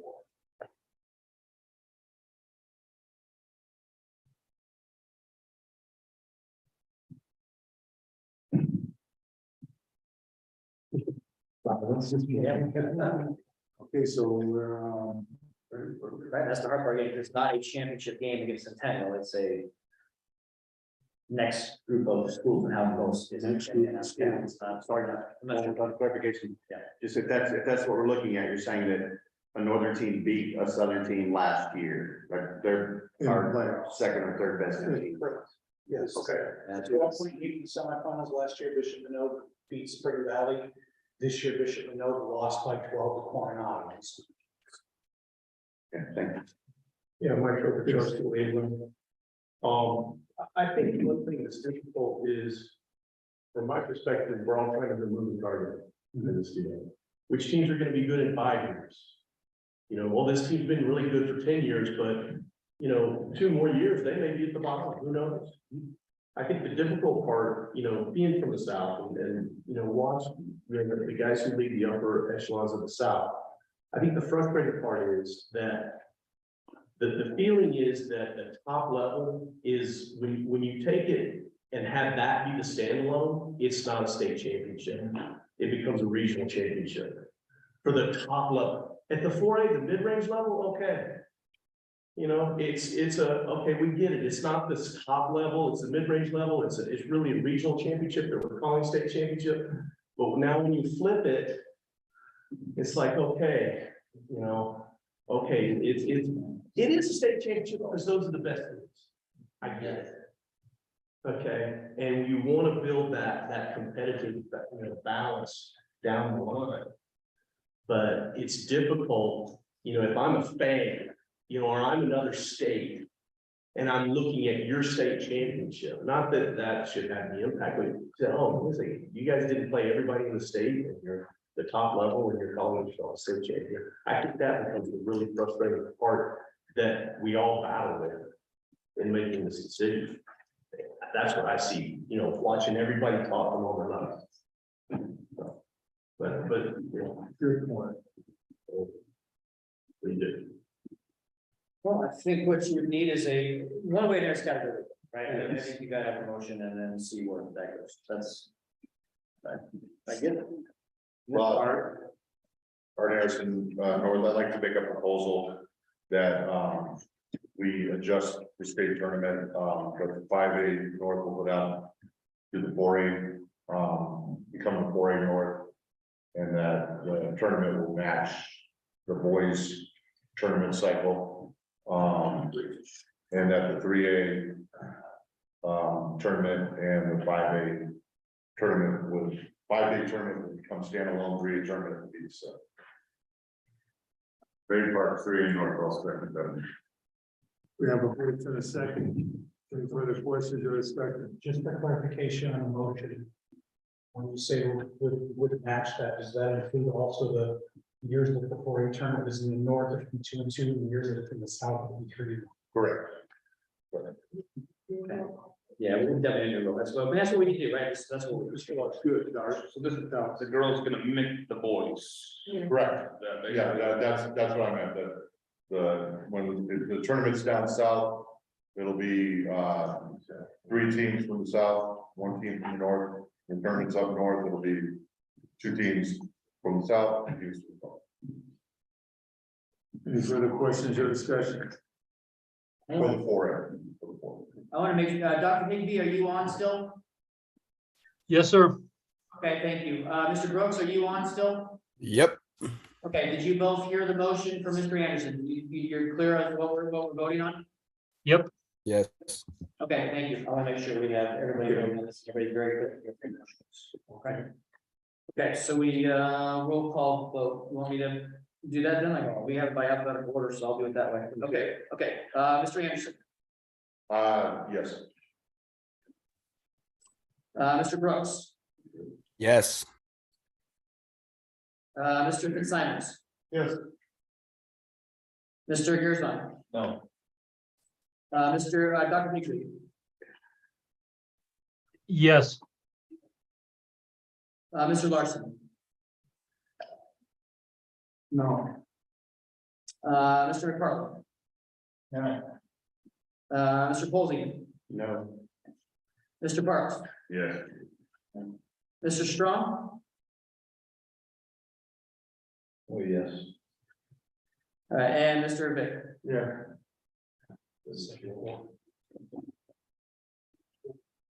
Okay, motion passes 7-1. Thank you.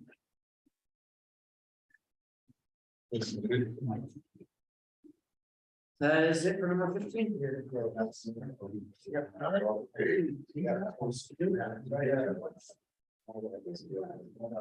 All right, go to, public comment number 16. Here you go. Agenda item 16, public comment. This time provides an opportunity for citizens to address the committee about any matter not on the agenda. Item raised during this portion of the agenda cannot be deliberated or acted upon until compliance with notice procedures of the open meeting law has been accomplished. Members of the public who wish to submit their comment via email were instructed to contact T.O. Wonder prior to the meeting to have their comments read into the record. Members of the public present need to complete a green public card and submit it to the administrative assistant prior to the opening of this item.